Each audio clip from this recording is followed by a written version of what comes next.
I'm Don. It's late. I'm up. Hi. Um, just wanted to drop in as I promised I would and watch another movie with you guys. Hello to those of you who are listening and watching. I always forget people join at various times and watch the replay. The replays actually do better than the live events, and the live events are jumping. So, if this is your first time joining me, welcome, welcome, thank you. Tonight we're going to watch The Dead Zone, the Christopher Walken classic, the David Cronenberg classic, the Stephen King classic, I suppose. Spicy 4K, Spicoli, my man. Thank you for joining the chat. Let's get spicy up on there. As I was saying, we're gonna check out The Dead Zone here tonight. I've been watching some of my favorite snow movies and snowed in and trapped in a hotel movies. Just basically, there's a movie for every occasion in your life, kind of thing. So. Tonight I wanted to get to one. I wanted to do actually this in October, back when I was doing like movies that were right on the edge of horror but weren't necessarily horror. This one in particular is like right on the edge where it's super jump scare and there's a lot of like creepy, memorable scenes, but it's not like the type of thing you have nightmares about, So greetings and salutations, Professor Macabro. Thank you, glitchy notifications. Professor Macabro says he's been having trouble with my notifications. So I thank you, sir. Anytime you are here, you are very welcome. But I know you make your movies or your vids late at night. Sometimes when I wrap up a stream, I'll see, I know Macabro dropped. So yeah, I understand. You got to do your stuff too, brother. So I appreciate any chance you get to drop in. You're the man. And he says, of course, his famous line, greetings and salutations. My friend Brian Horror Mask, a regular here for these last couple nights when we've been cranking these out. Hello, Brian. He says, hello, how's it going, my friend? It is going well. The big snowstorm part D that we're getting hit with doesn't show up apparently until 3 or 4 in the morning, and we're supposed to get basically somewhere between 7 to 12 inches. I don't know. They keep waffling, but they got warnings everywhere. So I'm hunkered down. Although tomorrow I got to get out and get beer, man. I forgot to get beer. I just wasn't thinking. And yeah, so I heard today, for those of you who are new to the stream or don't know, I'm currently out on the road, so I'm staying at a hotel. So my life is kind of weird with the snow and everything. So the movies we've been watching for the last couple nights have been sort of biographical, right? Like we did. I'm right next to a ski resort. There's the big lodge by the ski resort, but then there's the hotel next to the ski resort. So there's a bunch of skiers, and apparently there's like a little kid cheerleading competition supposed to be here this weekend and stuff. So I won't even be able to get out and be out and about because the screaming will be driving me nuts. So I'm going to be hunkered down watching movies in the snow, losing my mind as I have been for the last couple nights. So we started off with Frozen, which was a ski resort, snow movie. And then we moved on to The Shining. Of course, that makes sense, right? And then we did Motel Hell last night. So we're continuing on our streak here and we're going for the Guinness Book of World Records. We're going to go with The Dead Zone. My friend Spicoli 4K, Spicy 4K Action, he says he's never seen this one, The Dead Zone. Saw this way too young. I was doing the math. I apparently saw it when I was like 9 years old. I saw it in the theater. So I was 8 or 9, depending on when exactly it came out. But it's a personal favorite. It's creepy, weird, but it's not, whatever. It's got a lot going on. We'll get to it here. Let me see here. And my friend Anthony Chabot is here. Anthony is a wonderful guy. If you're not following him, he's on the road to 2K and he's currently writing his memoirs. So keep up with Anthony. He says, how are you, buddy? I finally saw Iron Claw. It was awesome. I saw you kind of doing like a document, like various pictures of you getting to see the Iron Claw. It was very cool. I'm glad you liked it. Did you think everything was good? All the portrayals and everything? I know you're a real fan. No Man's Land says hello. Welcome, No Man's Land. Is this your first chat, perhaps, for joining us? I'm not familiar with you. Welcome. Either way, I'm dumb as hell, so most likely you're here all the time. Let's see here. Don's still rocking the winter lumberjack look. Yeah, yeah, yeah. And you know how I like to put on my little costumes for these streams, or at least until I was out bopping around, right? So now I just wear whatever. So this is one of the ones I actually had a costume for. I have the Christopher Walken in Dead Zone look because that's my look. uh, let's see here. Oh, wow, you guys are getting more snow. Yeah, yeah. They put a bunch of the weather alerts out, and I went out today. There's only about maybe 6 to 7 inches out there right now. Um, it's been melting a little bit off and on, but now, yeah, they're saying just buckle up because the big one's coming. And then next week is all what do you call it? Polar vortex, where the temperature gets like down into the negatives without the wind chill. So they put on the news like make sure you have water in your car and stuff. Like it's kind of scary, but kind of cool too. It's real. Day after tomorrow type crap. But I'll be hunkered down in this hotel. I'll go out and start my car every now and then so it doesn't die. But other than that, yeah, I'm sure I'll be all good. Look at this beard. I'll be fine. Let me see here. So why did that jump over there? You've been on a road a while, bro. Yeah, I have been, Spicy. I know. I like to bounce around because sometimes when you stay in these hotels, you know, you like to switch rooms or you like to get out and go see other stuff. So I went back home for Christmas, and then I was back towards Waukegan for a minute, and then was over in Salem, Wisconsin, because that just sounded like a cool place to be. I saw a fist fight in a pool. Life on the road's insane. So yeah, now I'm back up by the ski resort where I was before because I wanted to see the pretty Christmas, and we never got any snow. And then as soon as the holidays wrapped up, snow just piled on us. It's like, of course. So, but thank you for keeping up with my actions, Spicoli. You're the man for Karen. Brian agrees that I need to get some beer for sure, right? Like if I'm not going to have access to a lot of the hotel facilities because there's just going to be screaming 12-year-olds running around. I mean, hope for MILFs, right? I didn't say that, did I? Patrick says, hoot, hoot. And I say, hello, my brother. Patrick and I have scheduled, at least assuming that I have internet, then an interview between he and I on Valentine's Day, for those of you who are romantics. So yeah, looking forward to that to Patrick. As you can see, it's already on my mind. Queen Mayan is here. Hello, Mayan. Have any of you guys, Spicoli said he hasn't seen this. Brian, have you seen The Dead Zone? Mayan, Patrick, who else is here that I've missed? Okay, yeah, is anybody here y'all familiar with this one or not? It's a personal favorite of mine. A lot of people have seen the TV show with Anthony Michael Hall, but to me, this is like, you know, maybe the best walk-in. I think my favorite walk-in is King of New York, probably. Deer Hunter's good, but I'm a King of New York guy. Frank White. Yeah, this is probably my favorite walk-in. I also like Suicide Kings. That's also a really good walk-in. Put your walk-in in the chat or the comments. I'd love to know your favorite walk-in. People are saying hello to each other, which I always love. It's some peeps. Professor Macabro, looking forward to it. The one where Christopher Walken plays a hero and is still creepy. Exactly, dude. I feel this movie in my heart so bad. As I said, this is my coat. Like, this is how I dress when I'm out in the winter and stuff, right?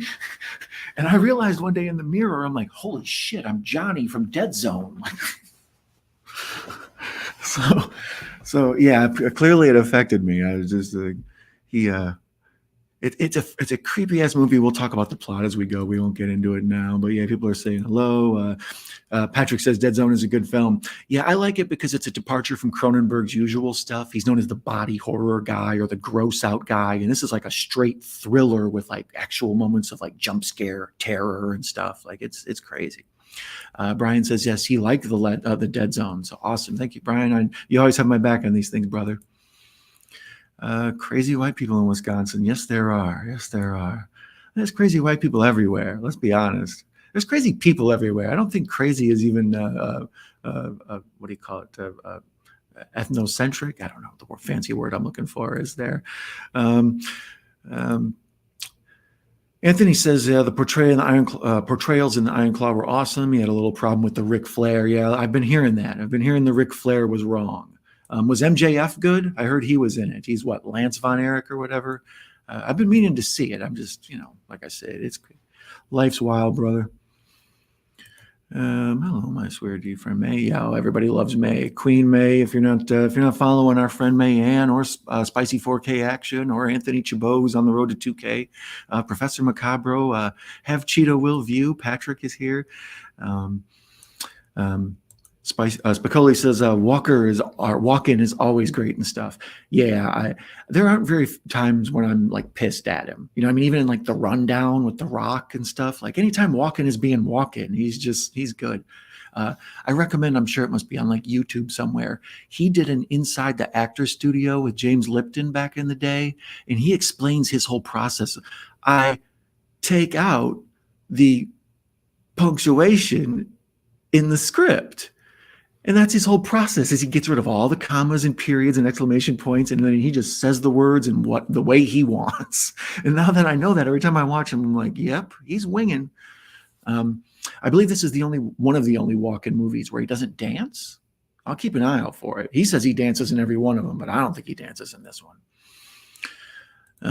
This one is on Amazon Prime for those of you who would like to watch along or whatever. I obviously always recommend having the physical media. I owned this one on both DVD and VHS. I don't think I ever upgraded to a Blu-ray. I've seen it so many times, I'd probably pass over it unless it was dirt cheap, right? Mr. Bones, hello.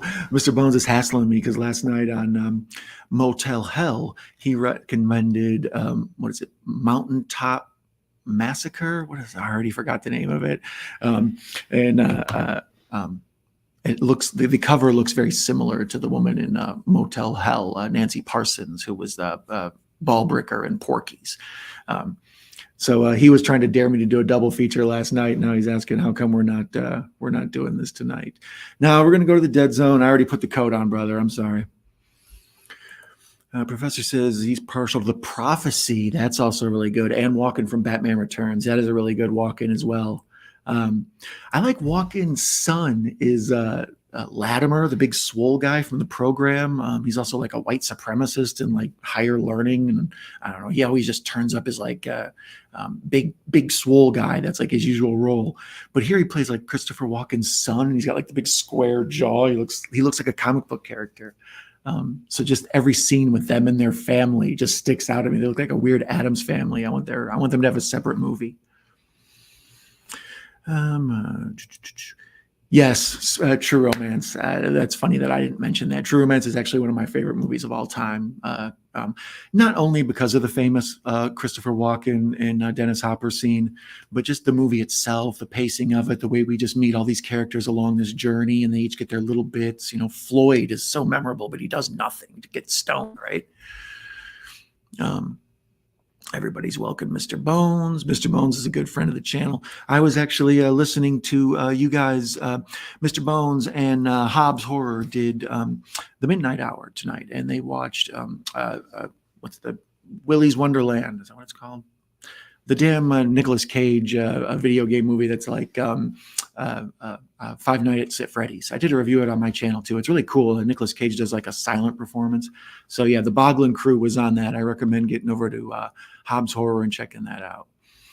Echo Zero is here tonight. Hello, Echo. Hello, welcome everyone. It's nice to have the crew here. Anthony Chabot says his favorite Walken is Batman Returns. Yeah, you guys like that one, huh? That is a good one. A lot of people would say like the Deer Hunter. I feel like that's kind of the snobby choice. As I think it was Spicoli said, just any Walken is good Walken. You know, you're hard pressed to find bad Walken. You know what he's really good in? Did you ever see? It's a Fatboy Slim video. A Weapon of Choice, I think the song is called. There's a music video for it on YouTube. You can find it. It's a Fatboy Slim Weapon of Choice, I believe. And it's Christopher Walken just dancing the whole thing. And it's fantastic. I think it was maybe directed by Spike Jonze, I think. Echo says, hello, finishing some work on a couple of videos. Atta boy, I appreciate you hanging out with us while you edit and do stuff and dropping in.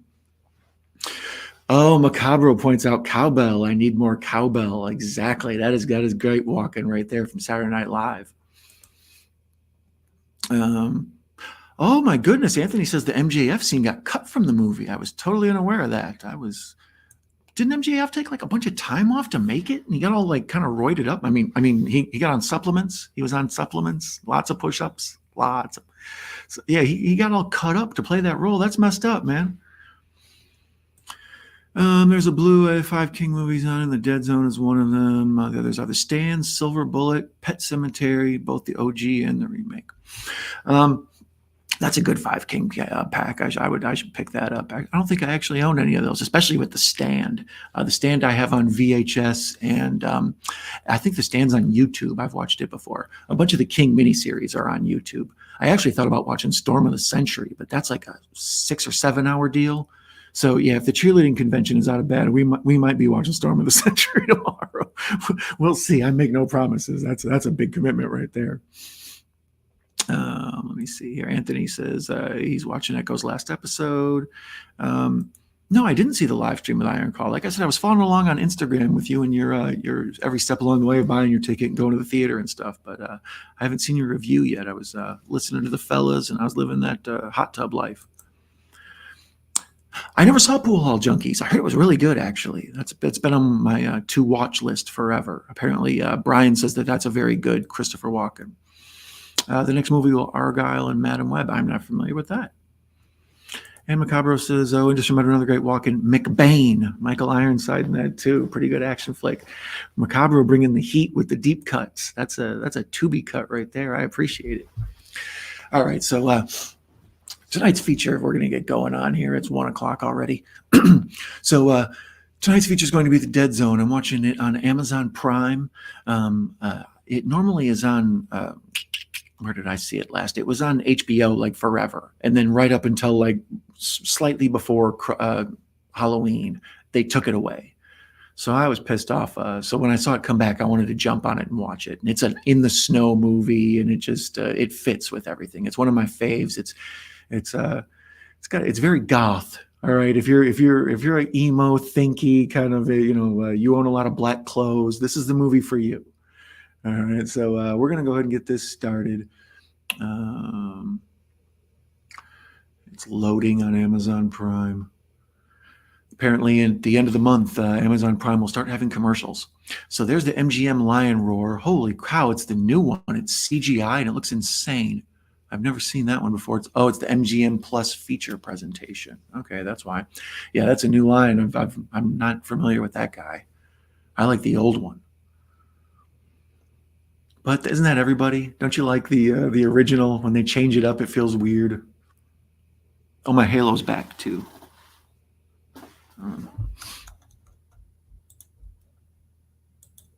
Yeah, my Halo's back. For the people in the podcast audience, I just levitated above the couch like an angel. So there's an old Victorian house, which right away, Stephen King. I believe this one takes place in Derry, right? Or is this Castle Rock? We'll see. They'll get to it. I thought this one was in Derry. Oh, you know what? Cujo, I believe, is in Derry, and then this might be in Castle Rock. Brooke Adams, I like her. She's good. Tom Skerritt, I love every time. Tom Skerritt's another dude where every time he shows up in something, I'm like, oh hell yeah. He makes Poltergeist 3. Well, his mustache makes Poltergeist 3. But like he's in I think like maybe Top Gun. Like basically anytime you need a stern guy with a square jaw and a mustache, you can go rustle up Tom Skerritt. I think he was even like a guest model. He's pretty handsome, Tom Skerritt. This movie keeps throwing me off because it's all still shots. As I was mentioning earlier, this is a David Cronenberg film. David Cronenberg is mostly known for like The Fly, and well, actually, you know what? We're doing the credits here.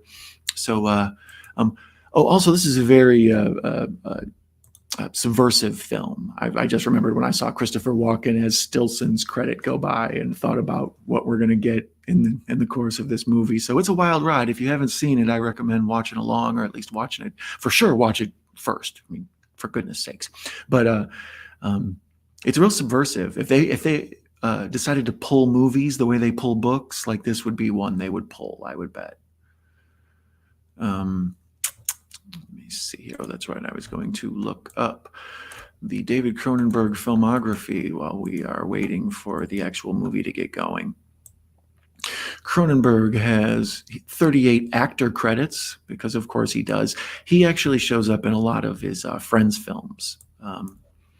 So he has 47 directed and 1 upcoming. So 48 total films directed. That's pretty dang impressive. As a director, his first film was, those are shorts. Don't give me shorts. Stereo, Crimes of the Future, Jim Ritchie Sculptor, a TV movie, Letter from Michelangelo, TV movie, Tourette's, TV movie, Don Valley. Awesome. Now I got to watch that crap.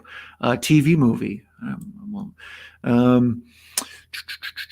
Okay, so here we see Christopher Walken is in his classroom teaching. He's fully nerded out, right? He's got his hair all combed forward. This is supposed to make him look very young. Instead, he still looks like old Christopher Walken. Christopher Walken was like pretty much the same age for like 30 years. So yeah, he was this age my whole life. But he's trying to look young. He's trying his hardest. He's not exactly Indiana Jones. None of the women in class are blinking at him and say, "I love you" on their eyelids. All right, so Shivers, I think that's the oldest one I've ever seen of his. Peep Show, Teleplay, these are all TV series. Rabid, okay, I've seen Rabid. Fast Company, The Brood, Scanners. I watched Scanners on my channel with Katie from Popping the Popcorn. Videodrome. Videodrome is great if you haven't seen that. That's where between Scanners, The Brood, and Videodrome is where I think he kind of got the body horror guy. And then he does The Dead Zone, which like pretty much has no body horror. And then he goes right back to The Fly. So he did an episode of Friday the 13th, the series. I didn't know that. That's cool. He did Dead Ringers, Naked Lunch. He did Crash. If you haven't seen that, that's the movie about people who get sexually aroused by car crashes. And then he did X's Dens, which is like this crazy ass kind of body horror movie about video games and how people are becoming intertwined with the machinery, except instead of everything being technological, it's real like humanistic and gooey because it's David Cronenberg. So that one's what, Jude Law, I think, maybe. And then Spider, A History of Violence, and that's another one, a non-supernatural, non-body horror. I love A History of Violence. Fun fact, History of Violence was the last mass-produced VHS tape. I also own the graphic novel. It's a really good graphic novel. So there's a sexy cunnilingus scene. I don't know. Sorry, Mom. Let's hear Eastern Promises. That's a great naked dudes fighting with their dongs out scene. So everybody's covered here. A lot of stuff covered, and all sorts of stuff. Eastern Promises is great. I recommend Eastern Promises. Why the hell do I have Eastern Promises rated a 6? That's at least a 7 or an 8. Let me rate that. Let me see here. Consumed, Crimes of the Future. Okay, so yeah, David Cronenberg. There you go. Let me see here. Let's see what's going on in the chat. Anyways, in the movie itself, right now we see Christopher Walken has taken Brooke Adams home, and they, I believe this is their engagement, and they kiss, and he leaves her at the porch, and it's real sweet, like he, you can tell they're in love, and it's very nice, and they're happy that they're going to start planning their wedding together. And then he gets in his car and drives away and drives head on into a semi-truck and explodes. So this movie is sick as hell. And that's one of the reasons I say it's great. It's not, this one certainly isn't for everybody. Last night's feature was Motel Hell, and it has a lot of like slaughterhouse scenes and a lot of gross, like, pigs and stuff. So obviously that's not for everybody. But this is more like wait till we get to the end. I mean, Jesus. So yeah, he kisses his new fiance goodnight and goes and gets in his car, and he's about to be exploding any second. Lucy, you got some exploding to do.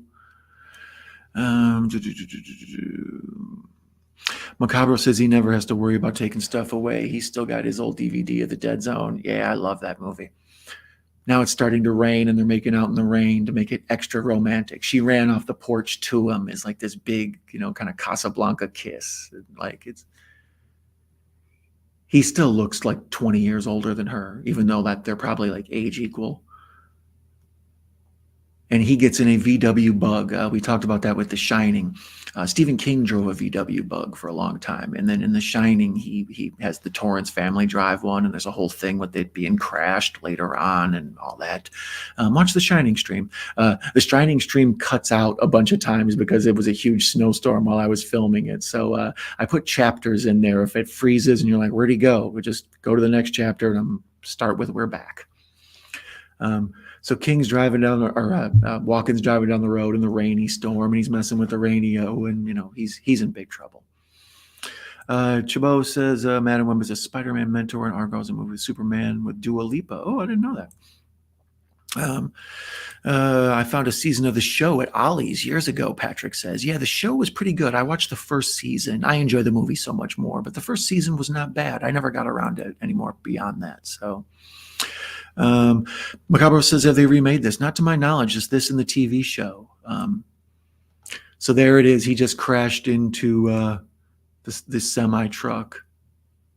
Well, actually, what happens is the semi-truck jackknifes, and then the big tanker full of fuel starts sliding sideways down the road, so there's nowhere for him to go except to crash directly into it. Yeah, he tries to steer out of the way, and he still just bam, and then just pours into it. I think it's maybe even a milk truck. Hilarious. But his car's flipped over, and this sets the story in motion. Michael Ironside is equal to Walken. Well, that's a hot take. Both are badass. Walken was great in the Prophecy series. And he says, ballas. Oh, Spicoli says, Patrick with the hot take. That is a hot take. I said the same thing, my friend. Macabro says he loves Scanners and Videodrome. Yeah, I'm a big fan too. Who doesn't love Debbie Harry? So now Brooke Adams goes to the emergency room, and she sees her fiance is just completely crushed, and he's in a coma. He's like in a full body cast. His head's all destroyed, and he goes into a coma at this point.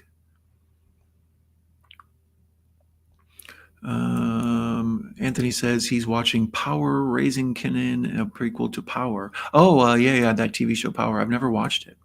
Michael Ironside is underrated. I'm a fan. I watched Scanners, and I like him in V. I think the sequel to V, perhaps. Macabro says Dens is pretty cool, or however the hell you say that name. Still hunting for a copy of that one. Is it maybe Jennifer Jason Leigh? Is that the other person in it, perhaps? It's been a minute since I've seen that one, but it was a creepy, weird ride. Like I said, it's all about how people and their technology are merging. But like in the Matrix, they make it real technological, as where like Cronenberg's version is, no, let's make everything look like a liver. It's all gross. So here we see him convalescing in a home 10 years later, or whatever the hell it is.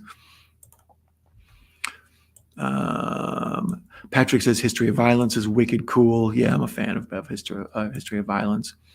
Anthony says it's based on a graphic novel. Yeah, it's very good. Brian said he liked Motel Hell. Attaboy, Brian. Way to stand up for the stream, my friend. Spicoli says History of Violence is violently underrated. Good wordplay, my friend. Good wordplay. Not to brag, but I used to do a mean Walken impersonation, but I stopped practicing impressions, and now I can't do the Walken. Yeah, like I said, I can't do a Walken either, but I can do the thing I learned from the actor's studio, where you just take out all punctuation. So even if you can't do a Walken, you can kind of do a Walken no matter what. Just throw random pauses in for no reason.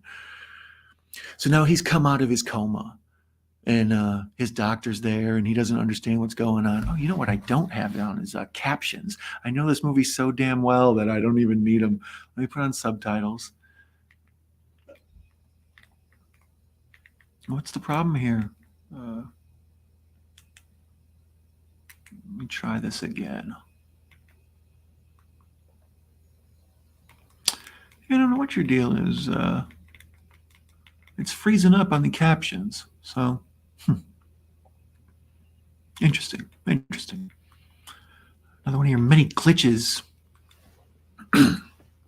Oh, there it is.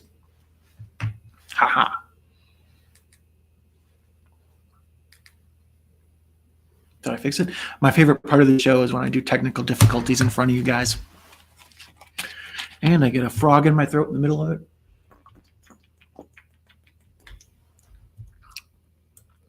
Brian says Bill Belichick got fired today from the Patriots. Huge story is in New England. There was like a bunch of stories in sports today. I put on Sports Talk Radio while I was doing stuff earlier, watching the snow and everything. And yeah, there was a bunch of stories in sports. It was a crazy day for that.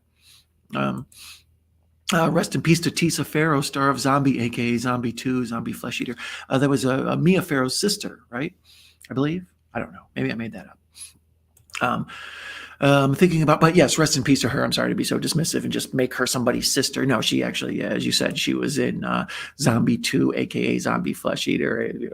So, Anthony says he's thinking about getting a house in Pennsylvania. Now is when Patrick should jump in and say, "Ballers." Yeah, you should. Pennsylvania's nice. I think Sean Blue Digital, now currently Cinephile Sanity, maybe lives in that area. And a friend of the show, John Franklin Reviewer, I believe, also lives in that area. Did anyone see the movie Seven Psychopaths? Yes, I saw that one as well. Woody Harrelson and Colin Farrell walking as cool as AF in that one. So here, this is a great scene. His mother and his father come to see him now that he's out of a coma, and he's starting to do the psychic thing, right? Like it's this dramatic scene where the mother is all leaning over him. Basically, wakes up from a coma and he now has like psychic powers, right? Yeah, here's where they're explaining. You've been in a coma, not a trance. How long's it been? I believe it's 10 years. For how long? We're just glad you're back. So you just keep saying, how long? How long?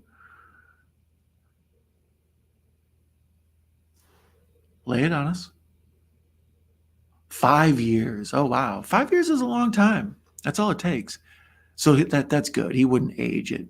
But basically, 5 years is enough for everybody else to move on, right? Like if you're in a coma for 5 years, you kind of forgive people for, like, his fiance is, where's she at and all that. Like, 5 years, everybody just kind of assumes you might never come out. So, I mean, so the parents are even saying the Lord has delivered you from us or back to us and everything. And there the mother is explaining that his fiance now has a new husband. And Walken is playing this like so huge. Like he's crying and rolling around. He's playing it Christopher Walken style, just blown up, turned up to 10. But this is still young Walken. I don't think he's really settled into all his Walken patterns at this point. Which is funny because he's kind of like, he has to relearn how to walk. So get it? He's Christopher not Walken, but he will be in a little bit. That was a terrible joke. I apologize to the paraplegic audience.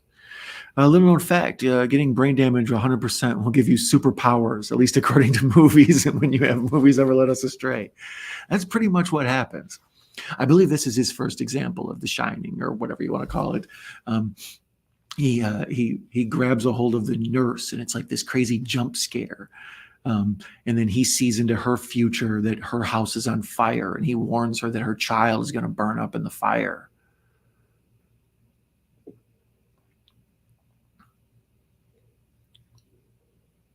Yeah, Walken is playing this super creepy. He's like rolling his eyes back up into his head and he's going through all the...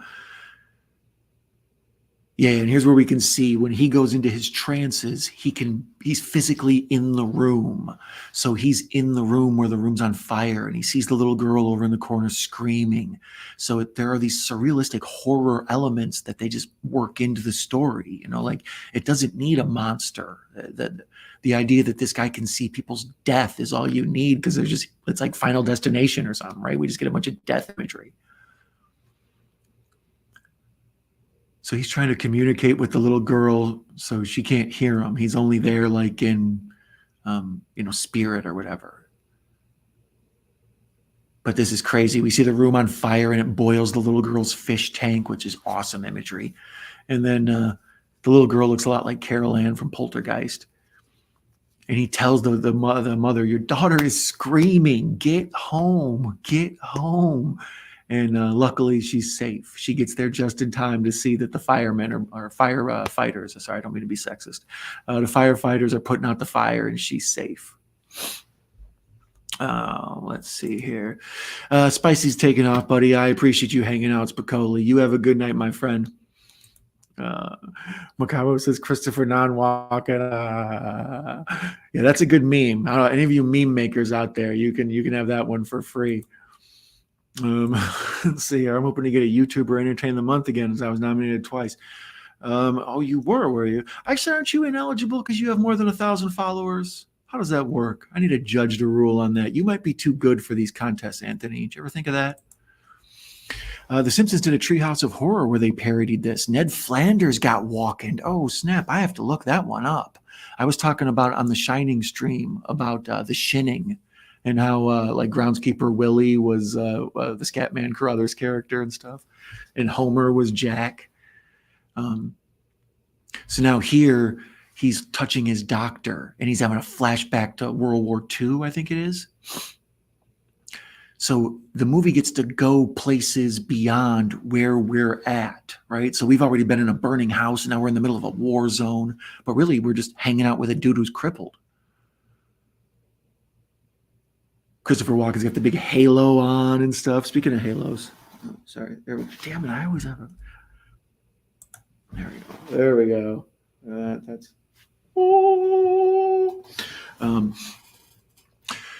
yeah, now we see, yeah, it's World War II. You can see like people escaping from the village and you can hear them like telling people to run and everything. This, I believe, is where we see that the doctor's family basically pulled a Moses. They sent the little kid off to escape the Holocaust and he doesn't know where his mother is and stuff. And then Walken tells her she's still alive, man. So he finds his mother because of him. And that's when this doctor becomes like his number one ally. Like the two of them both know that he has this power. So for the rest of the movie, we hear Walken's basically thoughts and emotions and stuff as he talks to his doctor friend. So let me see. No beer, no TV, make Macabro something. Yep, exactly. You feel me. That's what I was just saying about it. I got to take a ride and go get some beer tomorrow, but it's supposed to be a huge snowstorm. So we'll see. We will see. So, yeah, Walken's explaining, your mother, she's alive. She got away. And he's like, what are you talking about? She died in the Holocaust. And he's like, no, go find her. Go find her. So yeah, this is all we're great character building. Let's look up my friend the doctor here. He is Herbert Lom. He is he was born in 1917 as Charles Angelo Kuchasevich. I think I did that. Oh shit. Charles Angelo Kuchasevich Ze Schlerder Pacheru. Wow. I'm sorry, that's not fair to me. My mouth doesn't do that. If you buy me a few drinks and tell me I'm pretty, it might, but into an aristocratic family living in genteel poverty. His incredibly long surnames led him to select the shortest surname he could find, Lom, to adapt it as his own professionally. He made his film debut in Czech film Woman Below the Cross in 1937 and played occasionally lead roles. His career picked up in the 40s. War and Peace. He was opposite Peter Sellers in The Lady Killers. That's where I know this mug from. He's there he is, Peter Sellers' long-suffering boss and Commissioner Dreyfus in the Pink Panther movies. That's where I know this dude from. Okay, so that's where her old buddy Lom is from.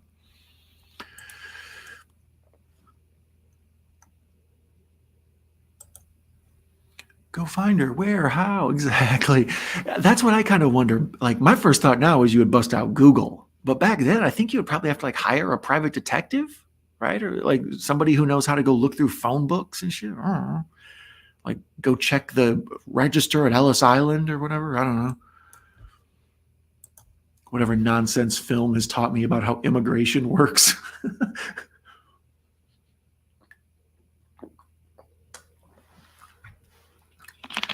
Here the doctor explains he contacted his mother and she answered the phone and he just couldn't talk to her. He froze up. And I think that's one of the reasons I like this movie. Like I said, it's very emo. It's super thinky and kind of sad. And Christopher Walken is just very somber in it. Basically, like now that the story is up and running, what has happened is he's come back from the dead, right? He's gone beyond, and then he's now back and he's something else. And the world is different from him, and he feels detached from it. And he's got this power that other people don't have. He's kind of this weird superhero, like Macabro said earlier. So here we see him doing his rehab. He's walking right now with 2 canes, and he still has the halo on. And he's got the coat on, except the collar's down. But the coat's important. We'll talk about the coat later. So yeah, he's come back from beyond, and he has like, psychic powers, and then that's like kind of a belief people have about psychics, right? It's like, oh, they have some sort of touch with what's going on beyond our earthly plane, right? So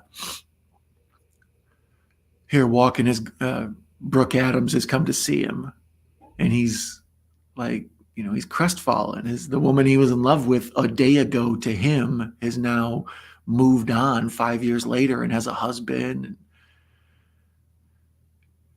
So, like I said, there's just so much like sad, emotional storytelling going on with the people in this. And she's talking to him about how he's lost weight. And he's like, yeah, it's the coma diet. You can tell he has lost weight. He's back to Christopher Walken cheekbones. The movie starts out with his face kind of round. I think he maybe did, maybe they shot that at the end. They gave him a little bit of time to put some weight on.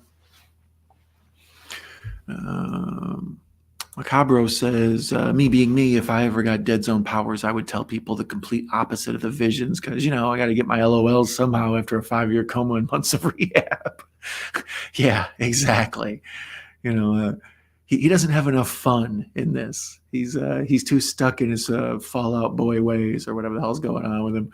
He's more Robert Smith in The Cure. Like he's real, just sort of hands in his pockets, walking in the cold by himself. And there's a lot of imagery in this that has to do with him and the cold and the dying and stuff. That's why I picked this also, because of snow movie.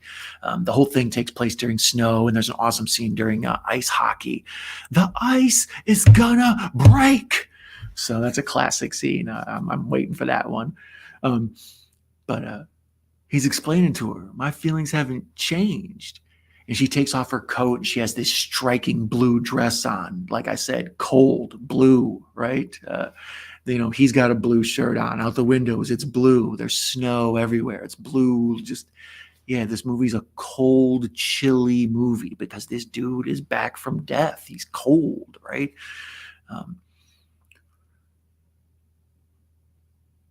Yeah, there's basically a long-winded saying, and this is a well-thought-out movie in both color scheme, color palette, and cinematography. Walken's pants, blue. The couch in the back, blue. Everything else is green. It's just all cool colors. Wow, now that you got to do Jack Frost horror movie. That's a movie about Killer Snow, man. Oh, I should check out Jack Frost horror movie. I'm sure that's probably on Tubi. I thought about watching Killer Raccoons 2. I saw that was on. It was like Christmas, but I was like, the moment's passed on that one. Maybe next year.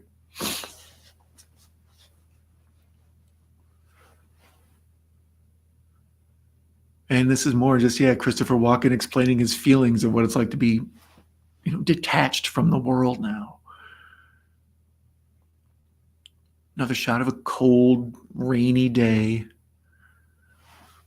as we see Brooke Adams just driving away crying because she never thought he'd be alive. This movie's just all character building. It's so good. Yeah, it's very, very un-Cronenberg, very un-King. Well, the psychic power stuff is all King, as King as it gets.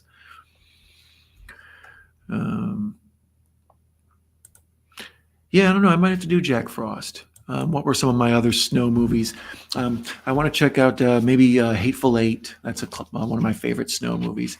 I already did a more polished and produced version of me watching The Thing. It's on my channel. It takes about a half hour to watch. I just cut it down into highlights. Um, so I feel weird maybe doing that again. But The Thing, John Carpenter's, is one of my favorite all-time snow movies. Um, Also, what is it? Thing from Another World or Planet? World, right? The original Howard Hawks. There's a that influences both that and Hateful Eight a lot. Um, there's one of those Agatha Christie movies. I think it was And Then There Was None, maybe, where it takes place on a snowy mountain.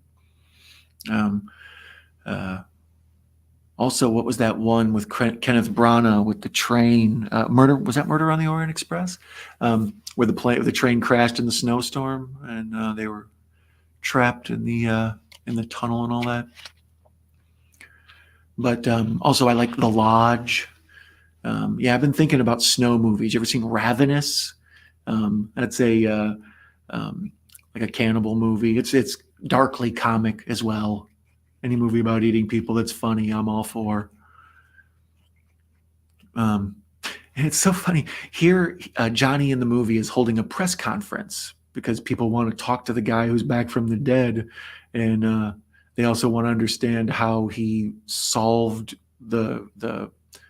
Basically, they're asking about. They heard the story about him helping the little girl in the fire, and uh,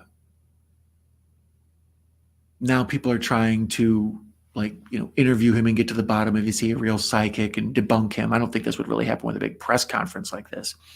But this jerk reporter is kind of calling him out and daring him to do one of your readings on me. And the jerk reporter has a leather jacket on. The henchman later on has a leather jacket on. I believe at one point maybe even Stilson has a leather jacket on. Like King must have just got his ass whooped by greasers when he was a kid, as best as I could tell. Like, because there's like Fonzie looking villains are like in all his movies. Like sometimes they come back, and I think even some of the greasers are the older bullies in It might be greasers. The what do you call it? Stand by Me, the Christopher, the older brothers, Kiefer Sutherland and them. They're all like 50s greaser types. Yeah, Stephen King must have just got his ass kicked by some Arthur Fonzarelli type over and over again and during his life. Whiteout with Kate Beckinsale? Yeah, I do like Whiteout. That's a good call too. I've seen that one. That one I think of as a Christmas movie, kind of. But yeah, it is more snowed in, really, because of the plot of the movie. And Kate Beckinsale's a good one. Macabro, that's a new one. Oh, and there's a Stallone movie whose name I can't remember, set in the snow. Is that I See You? Maybe Now I See You? Something like that. Yeah, I think it's maybe I See You, like IEY, I think. But that's one I think has like a couple names.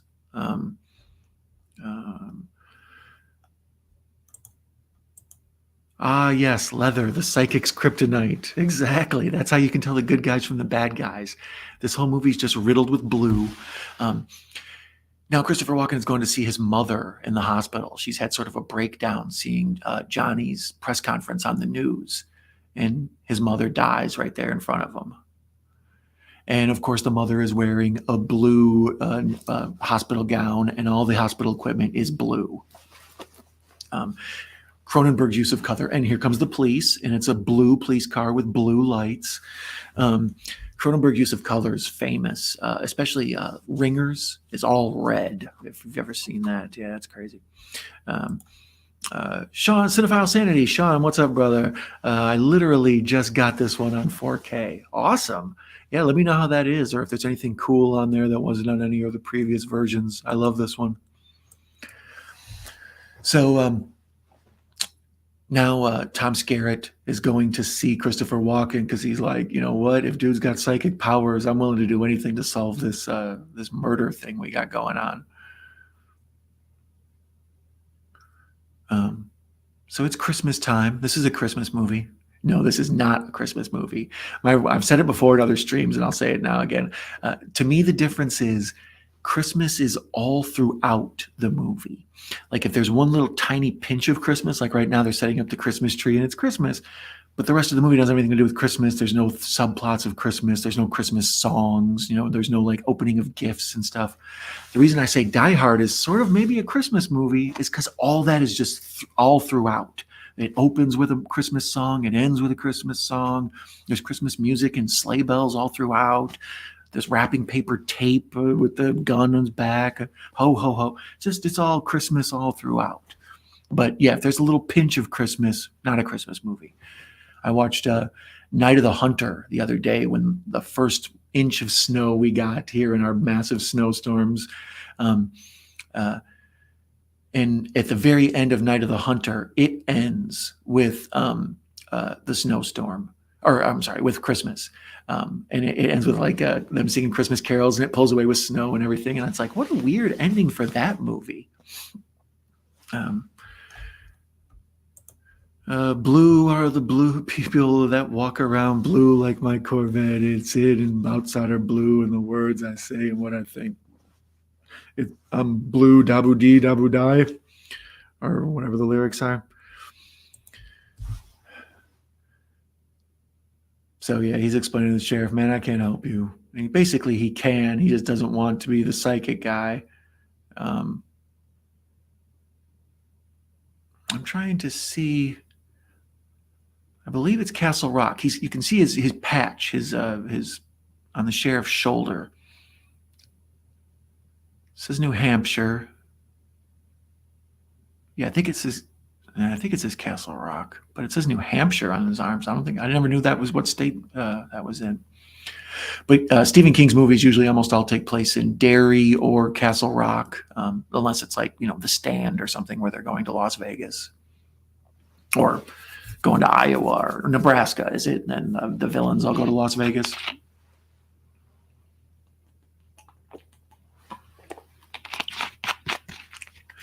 Here's another great Walken scene. The sheriff tells him, "Bless you," and Walken tells him, "My legs don't work. Yeah, God's been a real sport to me." And what can Scarrett say? Just stand there and have a nice mustache. There, Merry Christmas, you and your nice jaw. I'm out of sync with my audio. Is it? I can lean in a little bit. Does that help at all? Sometimes if you refresh on yours, because when I watch the replay to find out where to put the chapters, it's still processing, and I sometimes refresh and it lines back up. I don't know. I'm technologically stupid. I think I just told you something that was a total lie. So now Walken's walking again, but he needs a cane. But otherwise he's pretty much functional. He's got a limp, but like I said, he's supposed to be back from the dead, so he's kind of has to have show some wear and tear, right? And misery. If you get locked and trapped in the snow, you could do misery because misery loves company after all. Macabro, you're witty AF, brother. I love it. Man, I got to twist Macabro's arm and get him on this show. I looked up misery. We're in the same problem we're always in with this. You have to have your physical media. Misery is on Prime for like $4 or whatever. But I like to find it either somewhere streaming for free where you guys can watch it, or if it's a special occasion and I really love a movie, I'll watch, my copy. But Misery I own on VHS, DVD, and Blu-ray, so I can't justify paying $4 to the Amazon people. So when I find it non-paywalled, I will watch Misery for sure.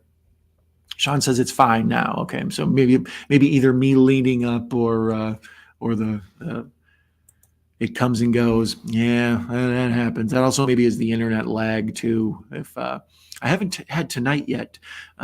Previous streams I've done have been cut out a few nights because I do these in the middle of the night where we're getting all this big snowstorms going on. So tonight it's been good. So that's kind of funny. Christopher Walken goes to the window and it's like, cold and rainy. And he says, we should have snow for Christmas. which is funny because that's one of this whole subplots of now us getting all this snow is we had no snow for Christmas here and everybody was kind of bitching about it. Now we're just getting bombarded with all this snow. Um, so he says we should have snow for Christmas, and then the next shot is immediately outside. It is snowed. Like, he's psychic.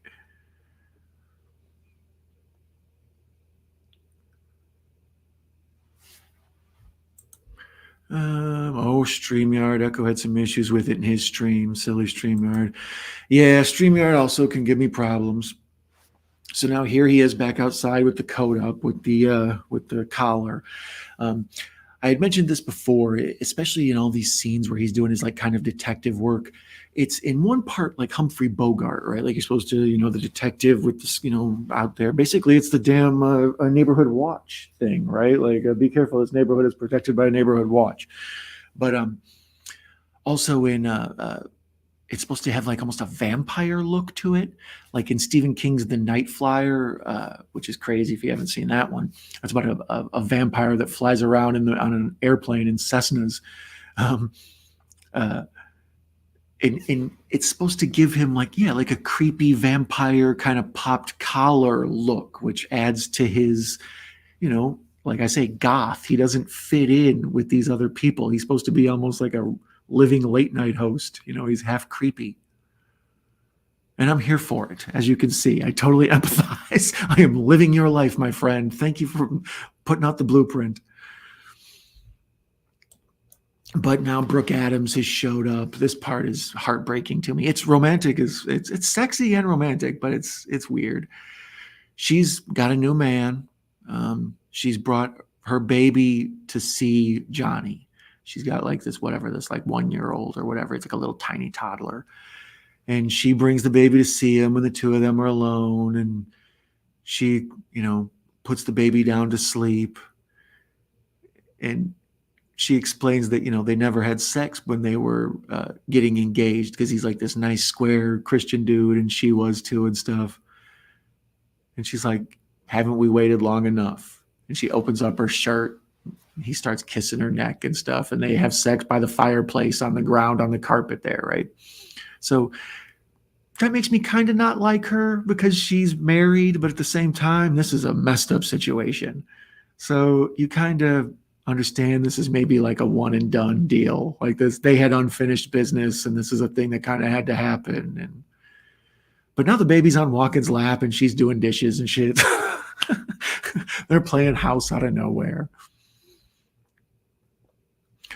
Echo says StreamYard can be such a pain. He was finishing off some videos and a live stream in one day. Ages since I've done that. Yeah, it's nice to get that, get it going, brother. Like I sometimes I take time off from the heavy duty trying to make a little, vlog or more polished thing. I've been doing these live streams. Shorts are always good views grabbers, but there's nothing like just making a classic old, 8 to 12 minute YouTube video with a little bit of editing and some music and a polish to it. It's creating art, man. So she's made up like a pot roast for them, and dad's at the dinner table, and yeah, she really came through. Well, she came, whatever. So his psychic powers only work through touch, right? That must suck when we go, wow, I didn't even think about that. Yeah, he's in the middle of doing it to her, and she's seeing how she's going to die and stuff. He's about to reach climax, and he's like, don't go into the McDonald's. It's diabetes. It's going to kill us all.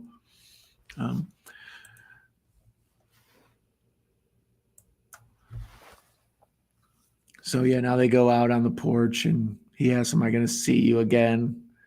And she's like, nah. So yeah, I kind of, as I was saying before, when they were making out in the rain before he got slammed into with the semi truck, milk truck, whatever it was, they had this make out in the rain, and it just looked like Casablanca. And then now, yeah, this scene where he just accepts she's gone, she's not mine.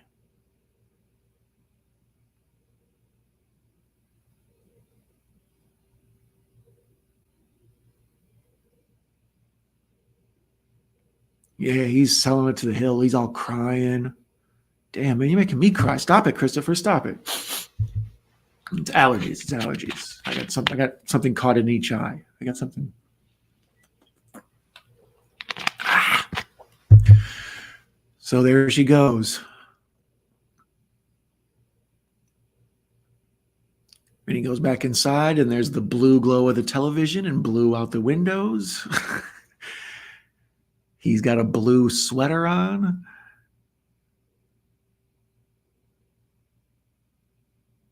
So now they're talking about the killer that's out there. And this is where he makes the decision to go help him. So it's Castle County. Okay, so yeah, it is Castle Rock. I thought it was.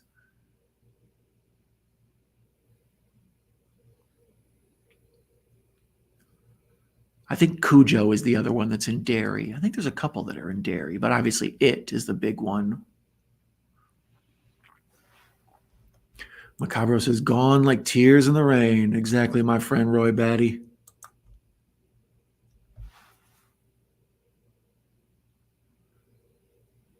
So yeah, the police reports of the murders are just getting to him. Like one of them was a sophomore at the high school. I didn't realize they were that young. I knew one of them was a nurse. But yeah, sophomore at the local high school. That's good writing by King, because that's something that would push you. Like even now, I'm like, that even makes it worse somehow, as if it's fine if she's a grown adult or something.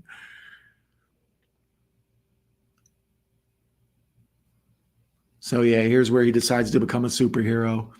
This is a good. There's a subgenre I like to call like the not superhero movies. You know, like uh, um, this obviously Friday the 13th. What is it? 7? I think it's 7, right? Yeah, the where the psychic girl. Carrie is often King is responsible for a lot of it. King is fascinated with psychics. Here's a scene that's just iconic for lots of reasons. So we'll change gears to that. He decides to help, and they go to one of the murder scenes, and he walks down this long cobblestone alley, and they park the car at the end of the alley so it backlights it. It's like this tunnel. I'm sorry, not an alley, but it's the way it's cut. The light comes around the screen almost like broken glass, or more like a lit up tunnel. Right. So, like I said, this dude is back from the dead. And you hear that whole story where, like, when you die, you walk down like a lighted tunnel to your loved ones and all that. And then the people who supposedly come back from death all say, like, they turned around and walked back through the tunnel. Right. So, all this imagery is huge for that. And you might say, okay, Don's crazy and on more of his weird, not making sense with what's we're supposed to see. That's why this shot, it's not that important, but it's on every poster. It's on the poster for this, the thumbnail for it. Him in the lit tunnel with his silhouette, coming out of the light, Carol Ann, if you will, right? So yeah, there he is with his back turned to it and the collar up and the shadow and the bling. Like it's supposed to look like he's otherworldly. Because Cronenberg is just a master. Especially if he's not going to get to do his gross out stuff, he's going to put some cool ass stuff in here. That's why the other people in the chat were talking about how good History of Violence and Eastern Promises and his non gross out stuff is, because he's just a master filmmaker.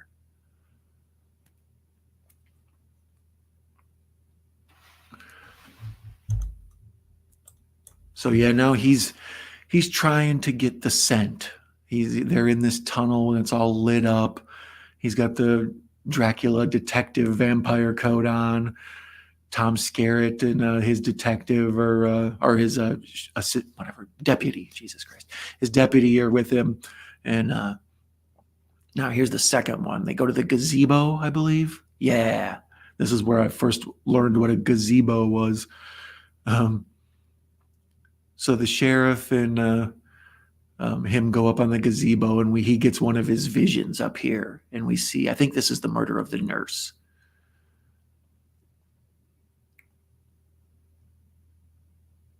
Oh wow, that's right, a murder just happened, so the scent is fresh. Yeah, she's still in the gazebo.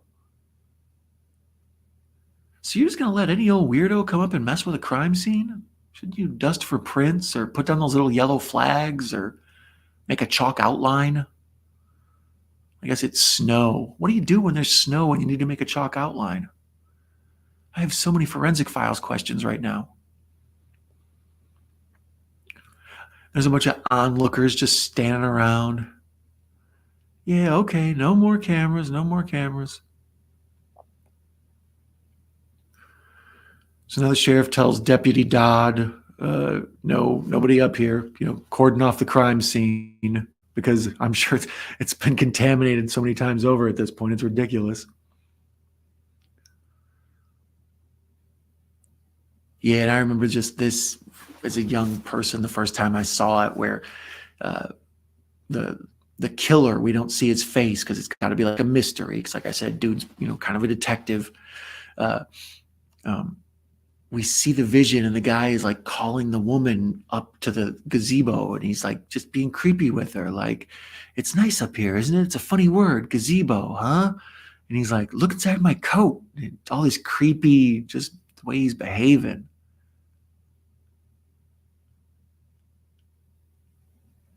We see it's like a quaint little Civil War park. They got like an old school Civil War cannon.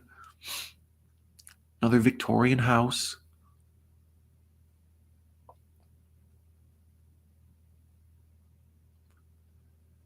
Yeah, we see the killer just in weird angle. And we hear Walken talking it out as he's going through it. She knows him. The killer. She knows him. Yeah, this is one of the first times I think Walken has crazy hair.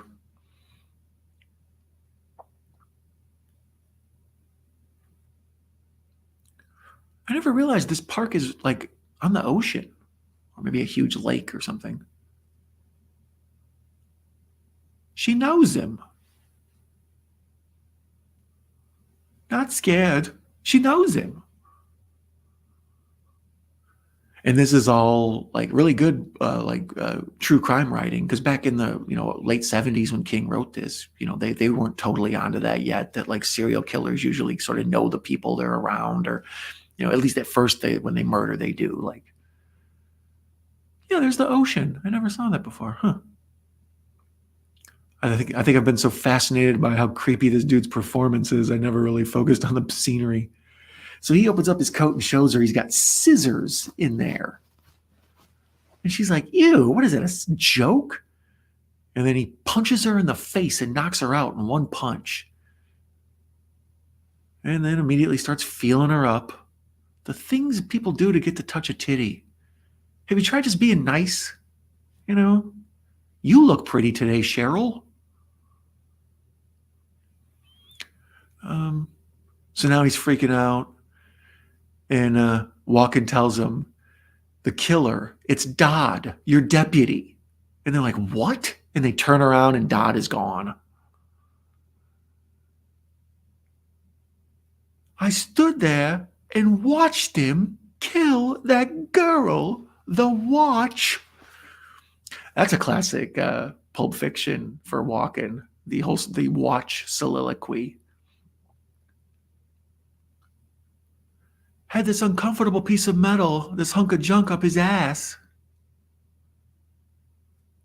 "Where's Dodd? He just took off in your police car, Sheriff." "Well, way to stop him, Wilson, or whatever your name is. You guys are worse than the cops on The Simpsons."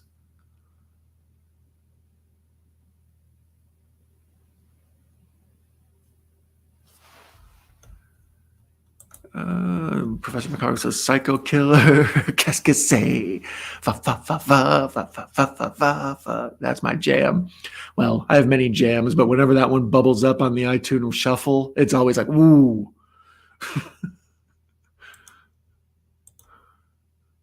Well, that's a weird punchline. Yeah, I don't know. That's a little bit of I don't know, misogyny or something in me. It always just looks worse when these big punches on a woman. Like, it always like, oof. Like I was saying before about the murder. It's like, oh yeah, he murdered like 3 women, but one of them was way like a high schooler. Like, come on now. As if like that matters. I don't know. It's like we have like a mental value system of things in our mind, like a judgment system. It's like, yeah, don't punch the nurse. Sounds like a euphemism. I'll be at home punching the nurse. So yeah, I saw this in the theater with creepy Dodd, and he goes and puts his head, pushes his face down on the scissors. This is a wild way to commit suicide right here. We've seen so many of these in movies, like all different weird ways and stuff, but he puts his little like shearing scissors in the hamper and pushes his face down on it.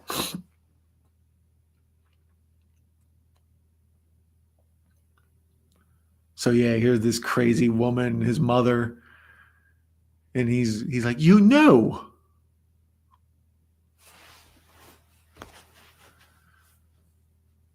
And she's freaking out. She's like, you're the devil. It's like, you're the one with the son who's murdering people.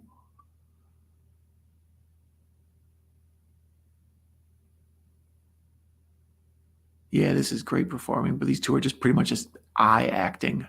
Two tight close-ups on their eyes. This whole Dodd section, they've heavily influenced the color palette to green now.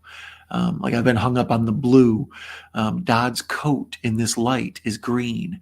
The light upstairs is green. The gazebo had green stripes on it. Like this whole section with this killer is all green. It's weird. We can see Dodd's room. He's still got like Cowboys and Indians wallpaper, and he's got like okay, there, yeah, his coat is black, but before they had the green lighting on it. So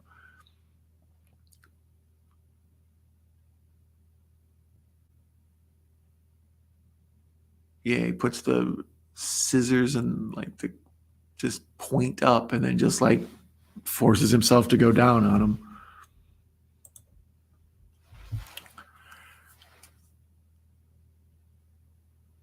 And they cut away at just the right moment.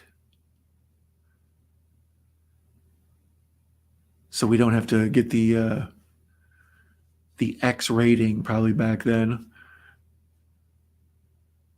But then when we open up the bathroom, yeah, it's just a bloody mess.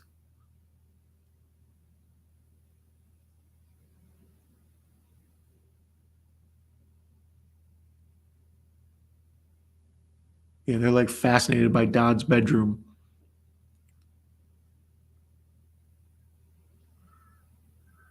So Tom Skerritt and his good-ass mustache.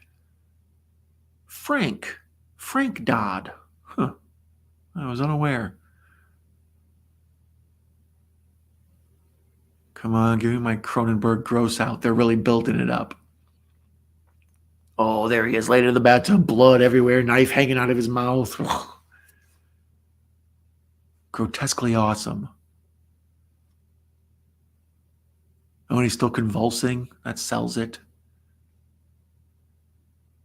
I kind of like Walken has like this satisfied look on his face because he knew he helped stop the murders.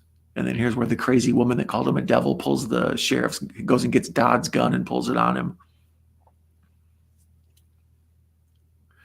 Shoots him right in. Where does he get him? I knew she shoots him. I thought it was in the shoulder, but maybe it's in the side. And then Tom Skerritt finishes her like a good sheriff should.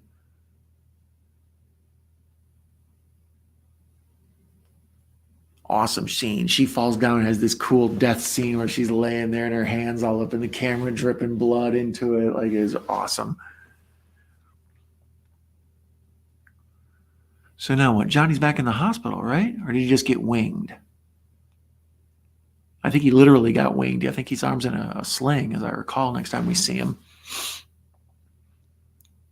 Well, I suppose that's not literally winged, but, you know. Yeah, here's the doctor again. And there's the, they're putting up the Stilson for Senate sign outside the window of the hospital he's at.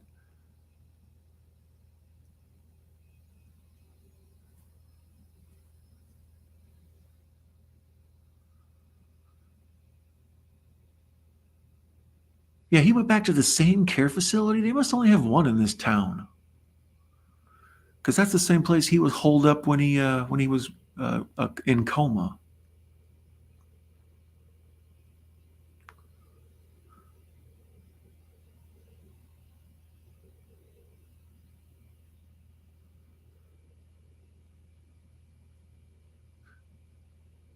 Sorry, I was mesmerized by the movie, trying to figure out the geographical landscape of what's going on. See, now they make it seem like they're at his house. I'm confused by the geography. But the doctor's here now, and he told him, oh, he moved to a new town. That's why. He's worried about you, and so am I. So after he solved the murder, he moved to a new town, huh? Is there a ski lift nearby? So he's like, yeah, we'll have to stay in touch.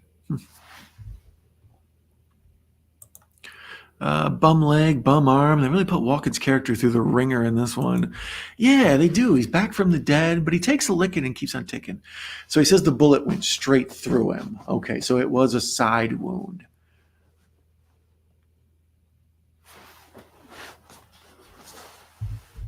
Pull you kids in a little bit closer.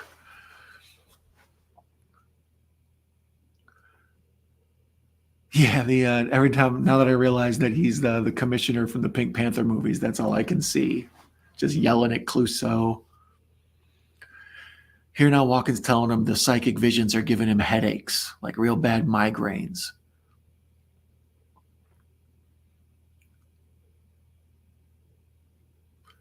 I'm not getting any better. I'm getting worse. Isn't that right?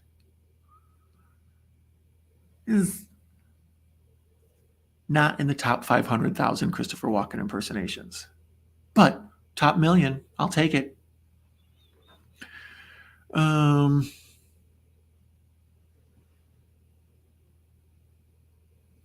he's done some research into the area of psychic phenomena. Do do do do do do do do do.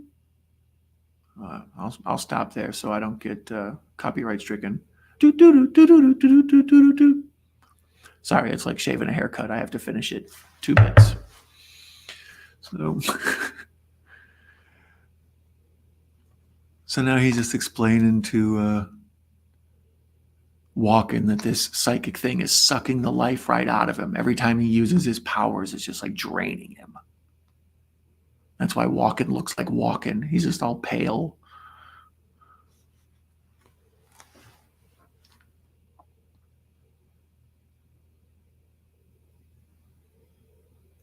So now he's trying to convince him to come back to the clinic. You must. And he's like, he wants to protect him. Macabro says, remember that episode of the X-Files about the guy that drilled a hole in his head and got brain powers? Again, brain damage gives you all the powers. It's true, except for the fact, I don't know, I've had multiple head traumas. I was in a car accident, a forklift accident, fell off monkey bars when I was a kid, and no powers. Although I am levitating this bottle next to me, so.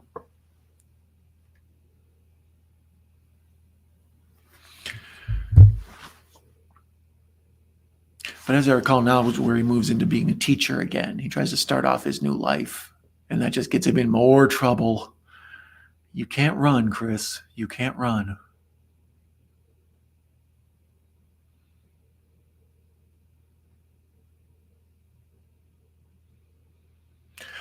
Yeah, but this movie, they made into a TV show with Anthony Michael Hall, who most people know him from Breakfast Club and 16 Candles and a bunch of stuff. Late in his career, he got tired of being the skinny, dweeby nerd guy, and he got bulked up and did a bunch of like weightlifting or whatever supplements. And he was in Johnny Be Good, and then he kind of went back down to normal size, and he was in The Dead Zone. The show was good, but they pace it. You can see how this is an idea for a show, right? Like, this psychic guy can go solve mysteries each week. It's your usual Quincy or Columbo or whatever, just mystery of the week kind of deal. But as I recall, it had like a through line to it. Like it wasn't segmented episodes. You kind of had to watch it as a narrative. But I only watched the first season. I kind of tapped out after that. It was, I believe it's on Tubi, maybe.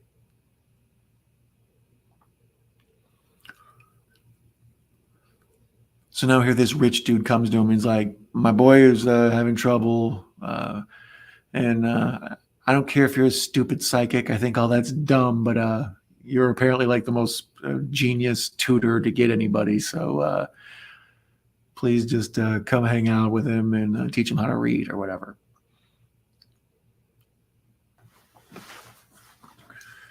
Kids just basically won't take their, once again, they're talking about isolation. He's saying that his son, he won't hang out with the other kids. He just kind of like stays to himself. He's real smart, but he just is antisocial. He just keeps to himself. So right away, you could see that appeals to Johnny and they attach to him. And, the two of them build this bond of kind of feeling like outsiders, It's been my experience. Pretty much everybody thinks they're an outsider, though. The people who think that they belong and that they're normal are kind of the weird ones to me.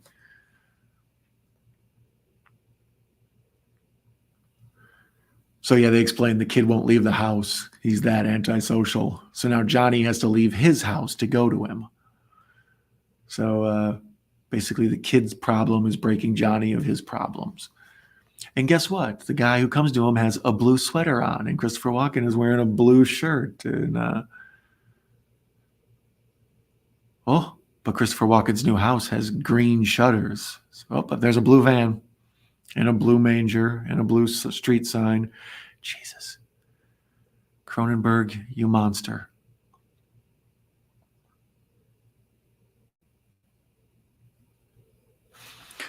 Let's look up.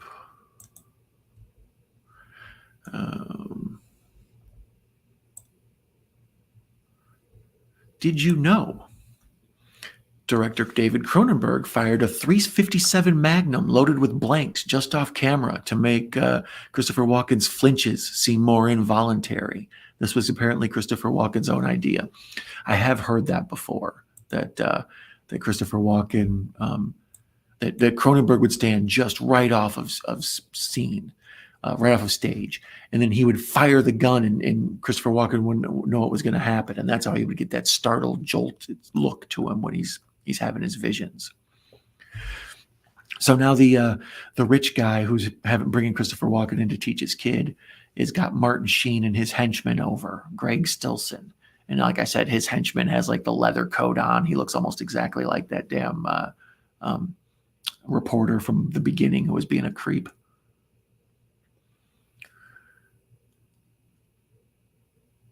So this is Martin Sheen's first appearance in the movie, although we did see him on a billboard earlier. And Christopher Walken sticks his hand out, and you think we're going to have a vision. And Martin Sheen just puts a button, Stillson for Senate, in his palm. So they never touch enough for him to have a connection. And then this is very ahead of its time. This rich guy admits, it doesn't matter who wins. I support both sides. So I have a friend in office either way. So I have to be friends with Stillson because he might win.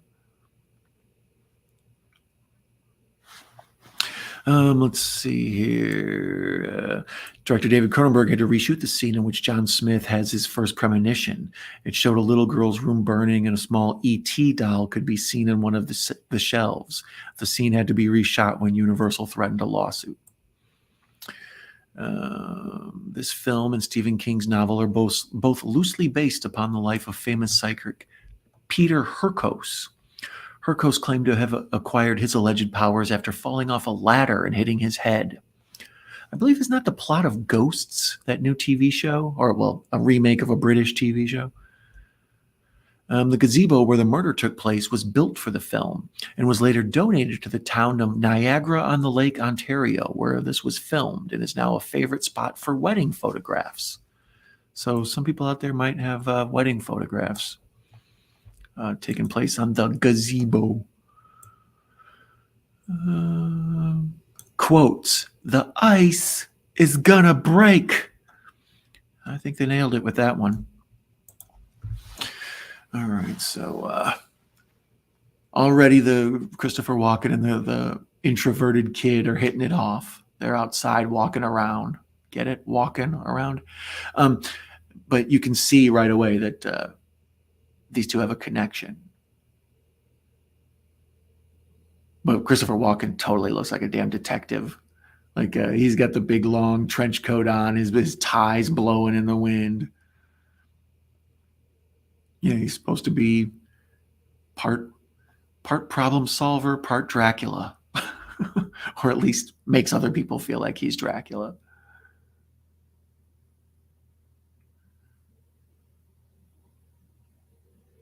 Made a lot of progress in one day. He's like, yeah, we just had a talk. Let's see here. Macabro talking about all the times I've cracked my head on stuff. My power levels must be over 9,000, right? So Cronenberg was a huge fan of Smurfs. I take it with all this blue everywhere. That's probably what it means. Even now, once again, we see the TV, Stilson in an all-blue jumpsuit.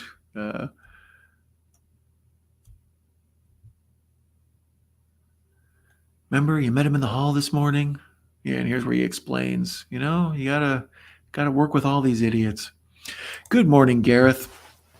As per all of our streams, we've never had one where we haven't mentioned Gareth from Video Tasties. That's the dude. Good morning, my friend. What time is it there? Let me see. It's 2 here. So I think it's probably 9 a.m. there, maybe 8.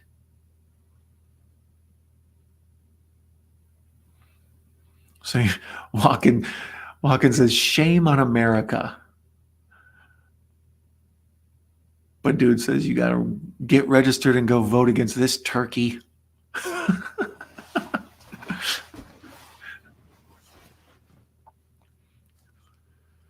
But this is the first inclination that the Martin Sheen character is going to be a big deal. Him and his politics are going to play an important role in this story. Walken's hair. This is just classic Walken. I still like King of New York hair a little better, but this is just, yeah, it's been blow-dried and bouffanted beyond belief.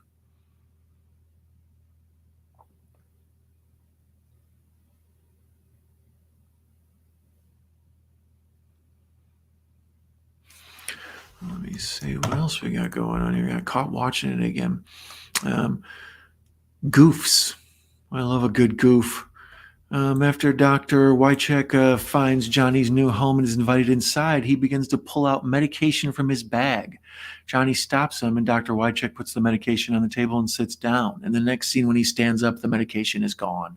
Yeah, we just had that scene on. I wasn't even paying attention. I'm a minute late on that one, darn it. Returning home from the amusement park before his accident, they get out of the car and leave the windows rolled down, even though there's sound of thunder. When it starts to rain, he returns to his car and the windows are rolled up. Oh, another goof. Wah, wah.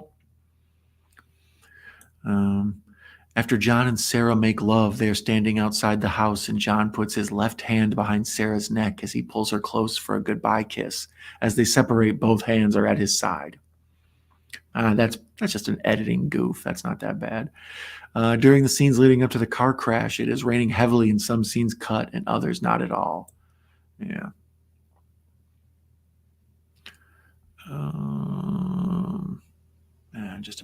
I'm very unimpressed by these goofs, by gosh. So here we see Stilson and his henchman Goon going and bullying some reporter. And of course, the reporter has a big picture of JFK on the wall, so we know what Martin Sheen's politics are.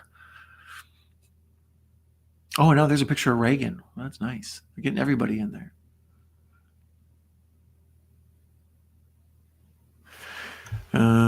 Alternate versions. The UK cinema version was rated 18 in 86. Thorn EMI released a British home version with 13 seconds cut. That got it down to a 15 certificate. The scissor suicide sequence was re-edited to remove shots of the preparation and aftermath, and the shots of the topless nudity and the descending scissors were removed from the gazebo murder. Later 18 rated releases featured the full uncut print. Yeah, I knew that there was issues with the scissor scene. Like that was, it had to be edited around carefully so they wouldn't get an X. All right, so Martin Sheen's on. Let's go ahead and let's have a Sheenstrobspective. Sheenstrobspective. That's a tough word. Oh, he has been in 259 acting credits. Oh dear Lord. Let's look at him. Anybody got to guess what year he started? Let's see what year he started. Holy cow. Oh man, my scroller almost broke. His first TV series was in 1956. He started on As the World Turns. And then TV, My Three Sons, Outer Limits, The Defenders, NYPD, Lancer, Mission Impossible, Ironside. He was in Catch-22, Hawaii Five-0, The Cliff.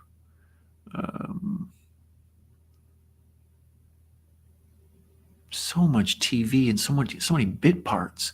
Mannix, Rage, Pursuit, Circle of Fear, the FBI. Where's your first big role? Columbo, Cannon, Medical Center, Badlands, 1973. There's your first big role. I don't know if you've ever seen Badlands. It's like a movie about some killers on the run. It's got the same soundtrack as True Romance we talked about earlier. So, you know, if you're a fan of that flute, so yeah, Badlands. He was the lead in that. Then The California Kid, Taxi, Apocalypse Now, 1979. So he does really nothing. So Badlands in 73, and then a bunch of crap at Apocalypse Now in 79. And then Final Countdown, Gandhi, The Dead Zone, Kennedy, Firestarter, Alfred Hitchcock Presents, The Believers. Have you ever seen The Believers? The Believers is a like weirdly scary movie that tripped me out. It's all about voodoo. It's pretty good. I might have to have a rewatch of it. It might not stand up. And then Wall Street, of course, Wall Street.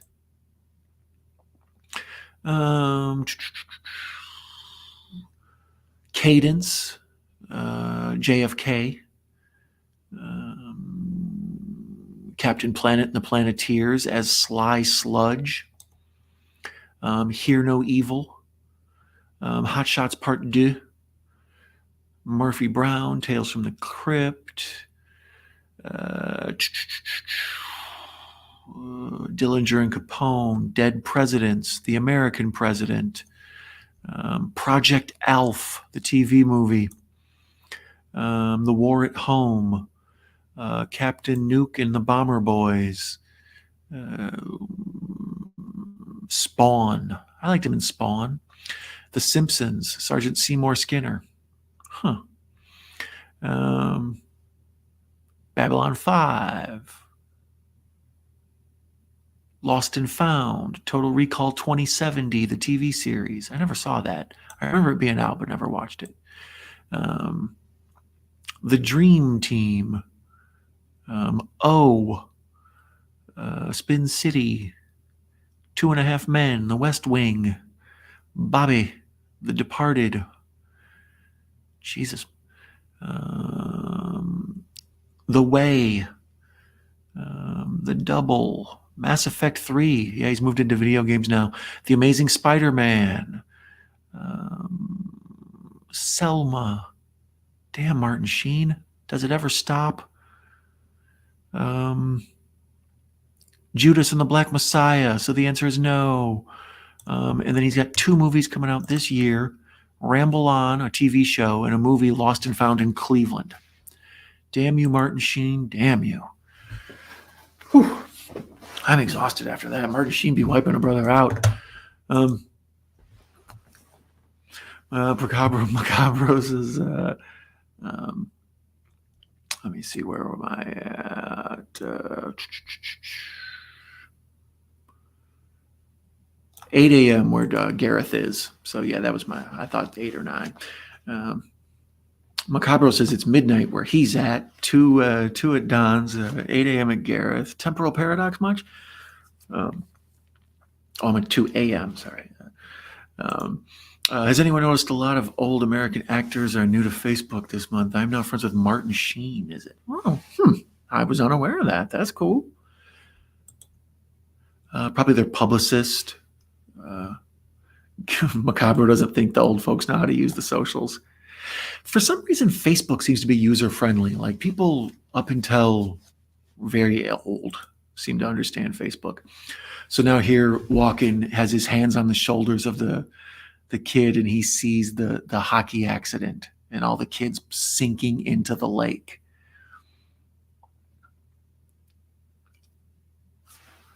Macabro says, holy shit, he was in that Alf movie? He must have gotten pissed at his agent over that one.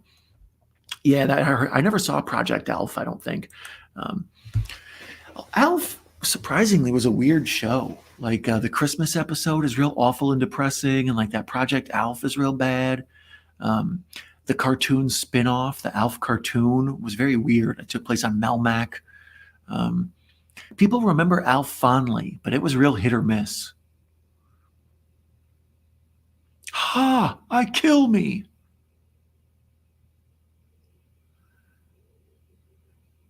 So this is funny. A week ago, this kid wouldn't even come out of his bedroom.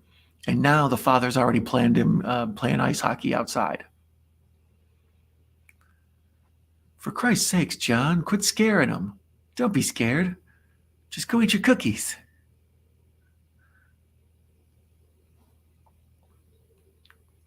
So we're waiting for the line. It's coming. It's coming. Put my collar up. Smash. The ice is gonna break. There it is. He's like, I want you out of here. Yeah, that's great Walken delivery. He takes his cane and smashes a vase and then tells them the ice is gonna break.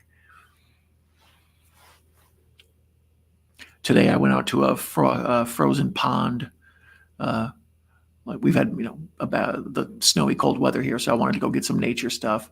And I thought of all the ice hockey scenes in lakes like this, and the Omen 2, and I don't know, it's a trope. What is it? The Good Son. I think there's maybe somebody falls under the ice into a lake, and like Orphan, maybe. Like, it turns up a lot.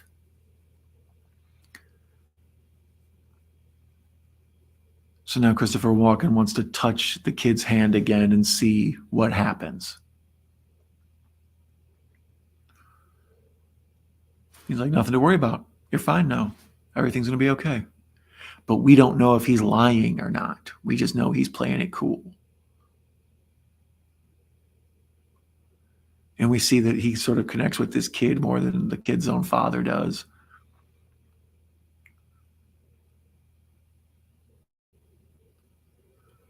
And he hobbles away with his damn vampire coat. Now the kid's up in his room playing on a computer because, he's a nerd.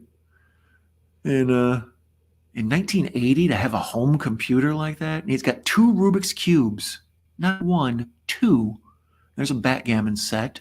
There's a model airplane and a NASA picture. We get it. You're never going to have sex. We get it.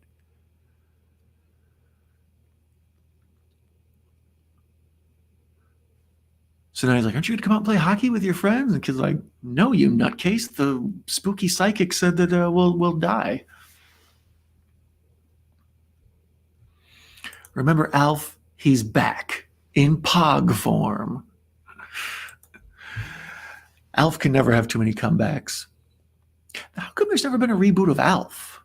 It seems like they would have had to have. I mean, it's just a puppet. You know what I mean? You can cast any old family around it. It's not like Willie made the show. And then he gets the paper from Klebes Mills, the Klebes Mills Tribune, and it says 2 die in ice skating accident. And we see the rich dude regretting taking those kids out there. And I bet you can guess what color his robe is.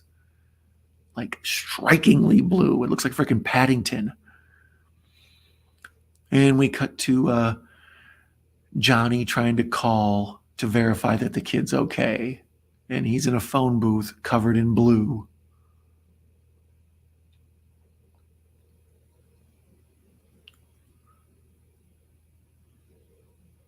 So once again, now Johnny hears the kid's voice and he hangs up. That's the same thing his doctor said he did when he talked to his mother. He's like, I heard her voice and that's all I needed. I just need to know that they were okay.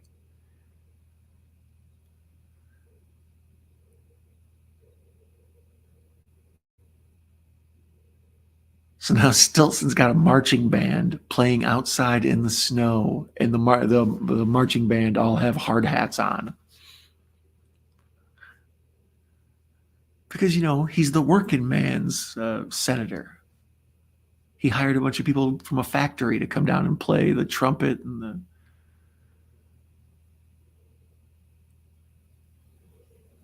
So Christopher Walken's at home doing the depressed thing. He's got his bathrobe on late into the afternoon. We've all been there, buddy. I recommend pizza. Pizza's a good cure for that. Or at least it'll take your mind off of things. Greg Stilson for United States Senate. So we kind of get where this next chapter of the story is going. And bam, just like that, there she is. There's his lady. Let's see. Time for a Brooke Adams retrospective. She's great. It's hard not to have a lifelong crush on Bruce Adams. Brooke Adams. Bruce, too. I'm sure Bruce is a fine person, whoever that is. Let's see. Brooke Adams has 70 acting credits. Her first role was in East Side, West Side in 1963. Wow. She was probably a little girl, though. She was in Murders in the Rue Morgue.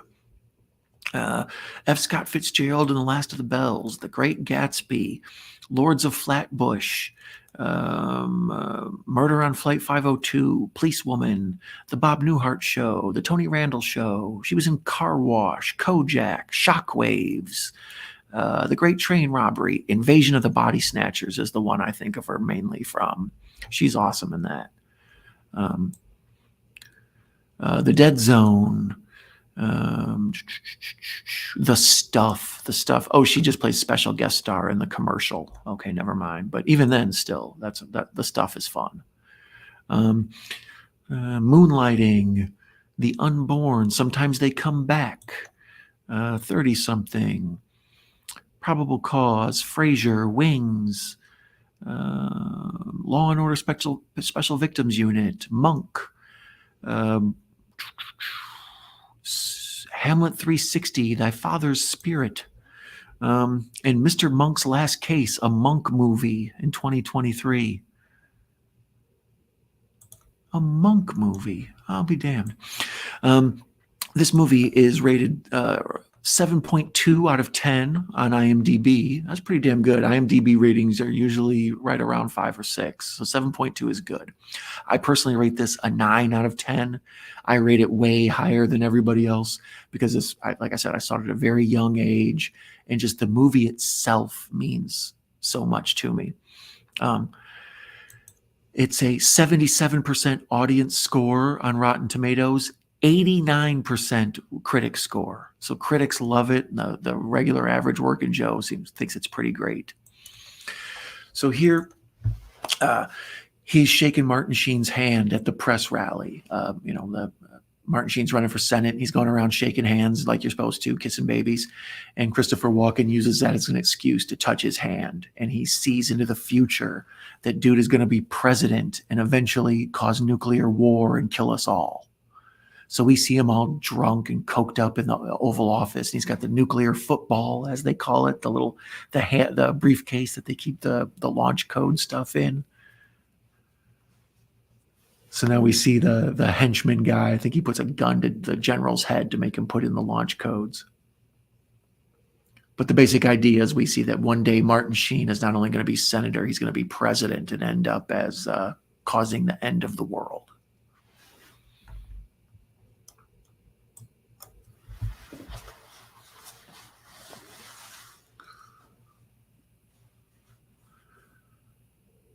So now Martin Sheen puts in his code. It looks like the hand scanner thing that they're using to launch the nuclear codes is repurposed Atari or a ColecoVision, it looks like. It's got the same vents on top like an Atari 2600.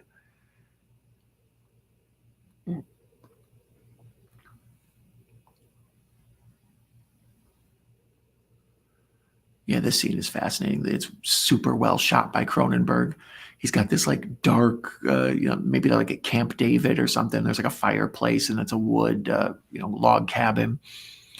So we kind of, and now he calls the press in to let them know. Mr. Vice President, there is no diplomatic solution. The missiles are already flying. Hallelujah. So we see that he's going to cause the end of the world. Then we cut back to the press rally, and Christopher Walken's got the tight death grip on Martin Sheen's hand, and they're like, "What the hell was that?" I wonder if Cronenberg was off screen firing a gun with all these people around. And if they did, how come they didn't jump?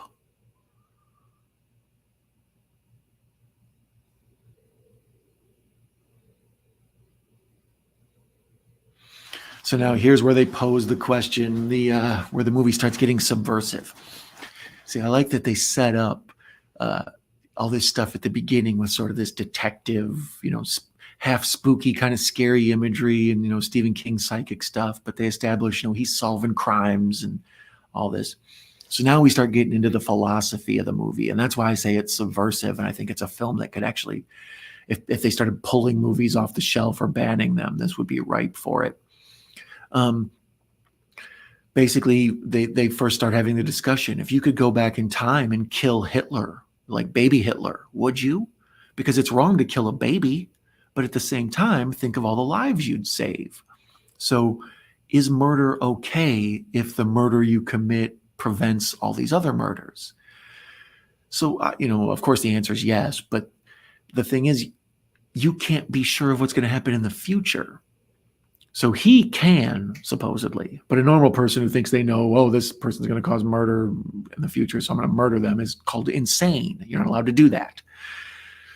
So that's the subversive discussion they're having here, is if you know someone's going to cause the end of the world, is it okay to murder them? So he basically goes into political assassination mode. And now we're riding with a guy who's going to try to assassinate a presidential candidate,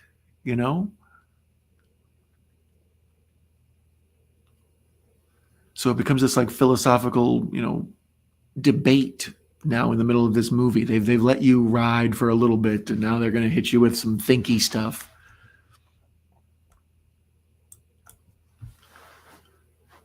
So he says, but what about my question about Hitler? And he's like, oh yeah, I'd kill the little fucker.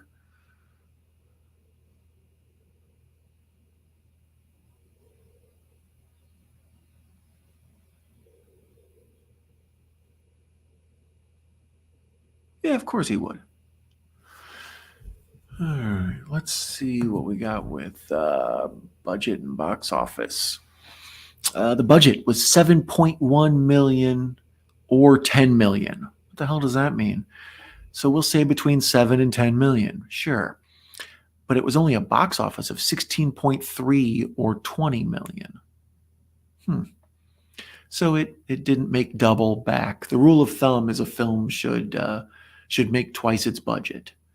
So if it was 7 and it made 16, it did okay.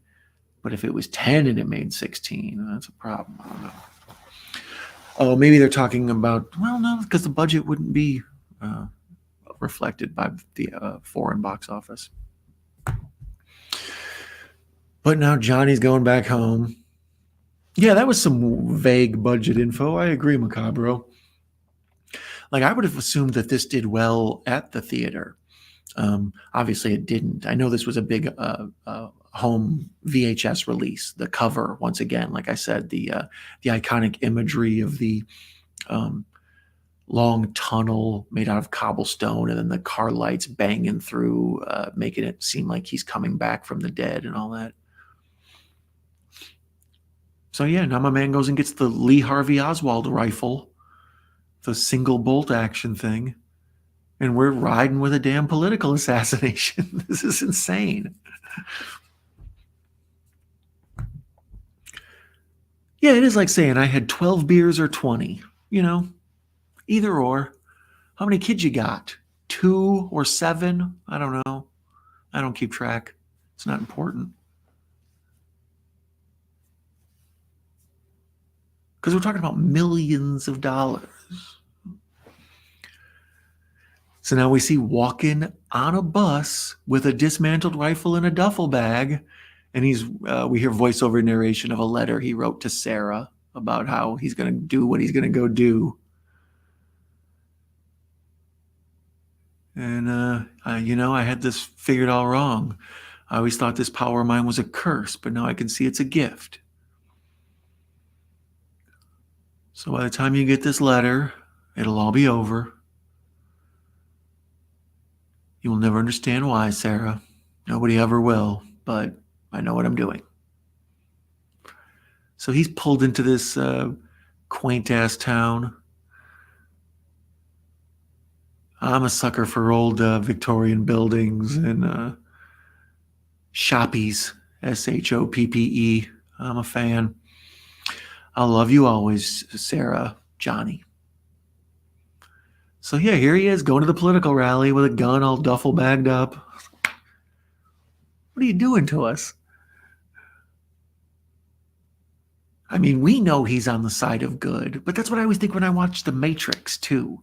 Like, if Neo doesn't for sure know that those are actual like agents running around and those cops that he's killing and stuff, he's a psychopathic murderer who's like laying waste to everything, right? Be careful who your heroes are. Maybe they're insane. Macabro says, so that Martin Sheen TV show where he's the president, is that split timeline where Walken failed at killing Martin Sheen's presidential candidacy? It's all connected. I like it. I imagine you sitting at home with a bunch of red yarn on the wall. You got it all figured out. It's so corny, the pictures of him. By the way, the stage, guess what color it is? And the painted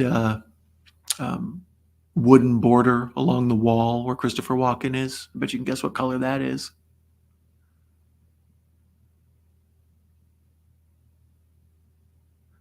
So yeah, he went up to the loft of this like church or whatever and just spent the night up there so he could get around security. This is insane.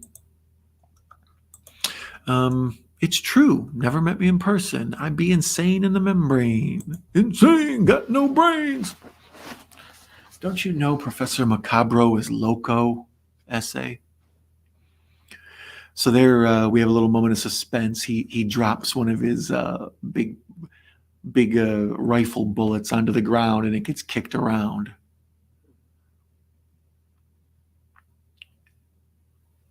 I don't know why he's loading it now.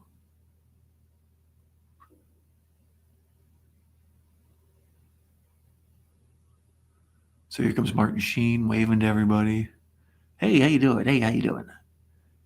Everybody's wearing these Martin Sheen for Senator hard hats. Yeah, like I say, compared to most horror that I like, which is very comedic and silly, this is the opposite. This is a very poetic, somber movie. The hero we're with is kind of, he's a depressed soul. He doesn't feel like he belongs here. He feels like he's cheated death or something. This is all stuff that's not like fall over and giggle, laugh. Like a lot of Motel Hell last night had a bunch of just silliness in it. The villain dies cursing preservatives, But this is heavy duty thinky. I put this up there with V for Vendetta as another movie. I think that they would probably pull the government. Like, why would a government ever want you to see a movie where we're shooting at our political candidates? The hero of the movie is, yeah, we know he's in the right, but ugh.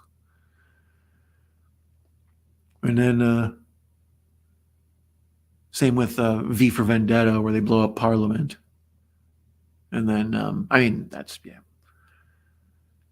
What are you going to do? That's history, bro.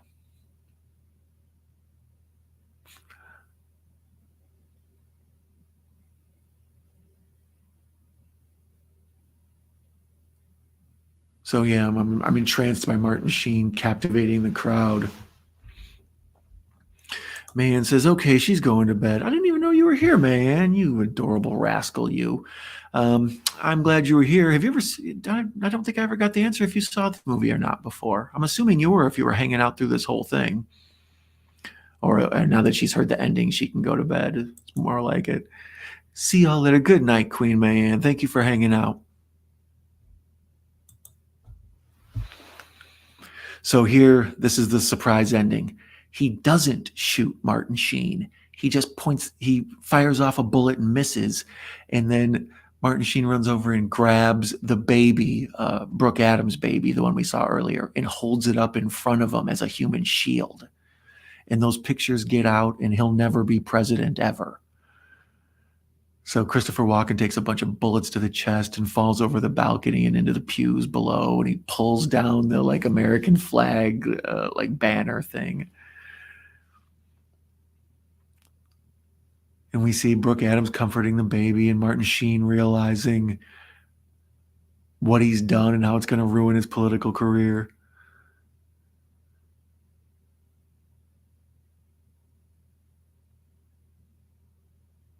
Who sent you? So now he touches Martin Sheen's hand and he sees that Martin Sheen's career is over, and we see Martin Sheen committing suicide with a gun. So this movie is just, it gets so crazy towards the end. But I think that's kind of what I love about it, is it's just so off the wild and insane.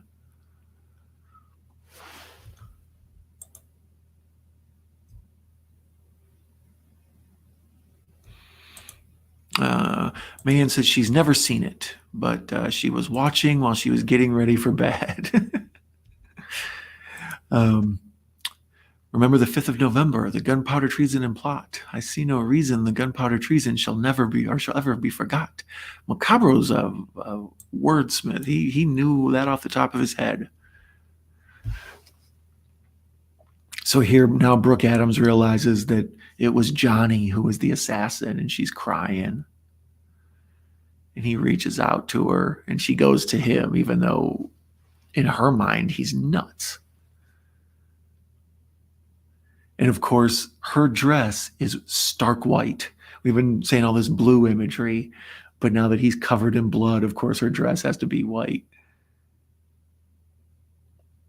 And they tell each other they love each other as they both are. His old buddy dies in her arms. Tears running out of his eyes. She's crying. Yeah, her dress is just covered in bloody handprints now. That's kind of comically funny. And then we go to black.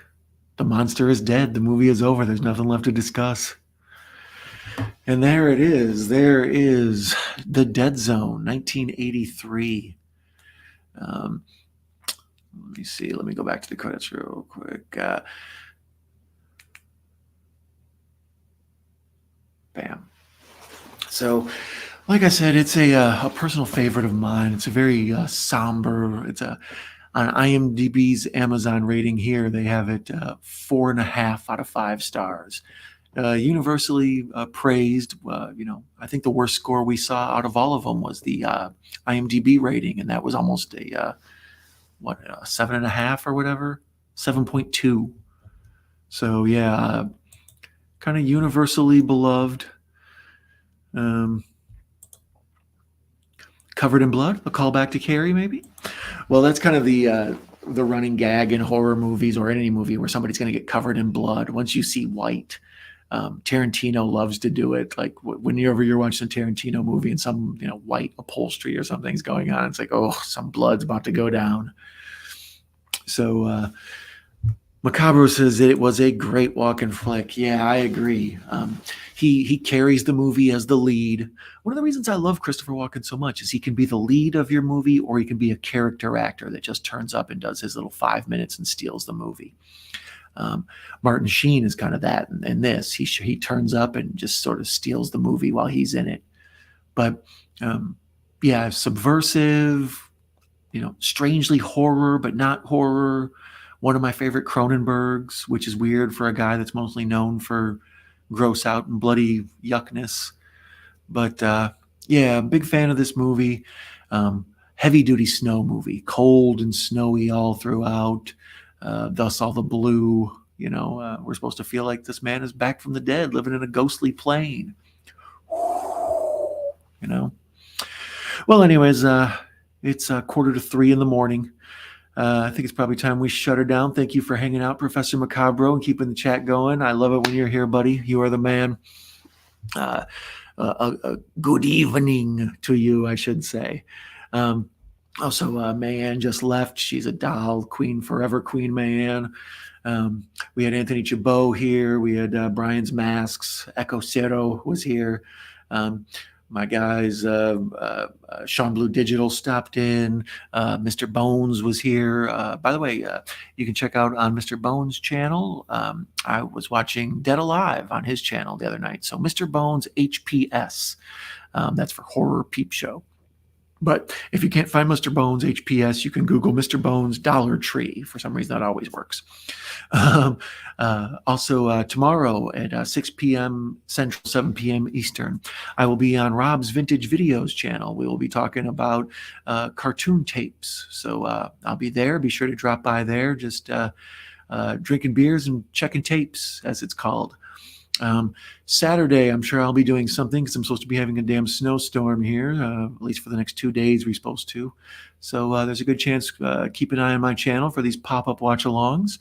And then on Sunday, I have something planned with Horror Cat Dad. So all Don all the time, damn it. Oh, and then next Tuesday, I'll be doing a simulcast with Pugwall 316 as part of Wings Hauser Week on his channel. I'll be watching The Carpenter. So basically the only day I don't have anything planned is Saturday and Monday, and the likelihood you guys will see me somewhere during those days is very great. So yeah, Don overload. I've oversaturated the market with Don. But I thank you for tolerating me and my nasally voice and my Christopher Walken vampire jacket and my weird theories on artistic imagery and David Cronenberg cinematography and color palettes and whatnot. But you, dear viewer, are wonderful people. I thank you so much for being you, and I thank you so much for hanging out in these chats and these movie watching experiences I have. Yeah, that's about it. Good night. Wishing you green grass and high tides forever. Good evening.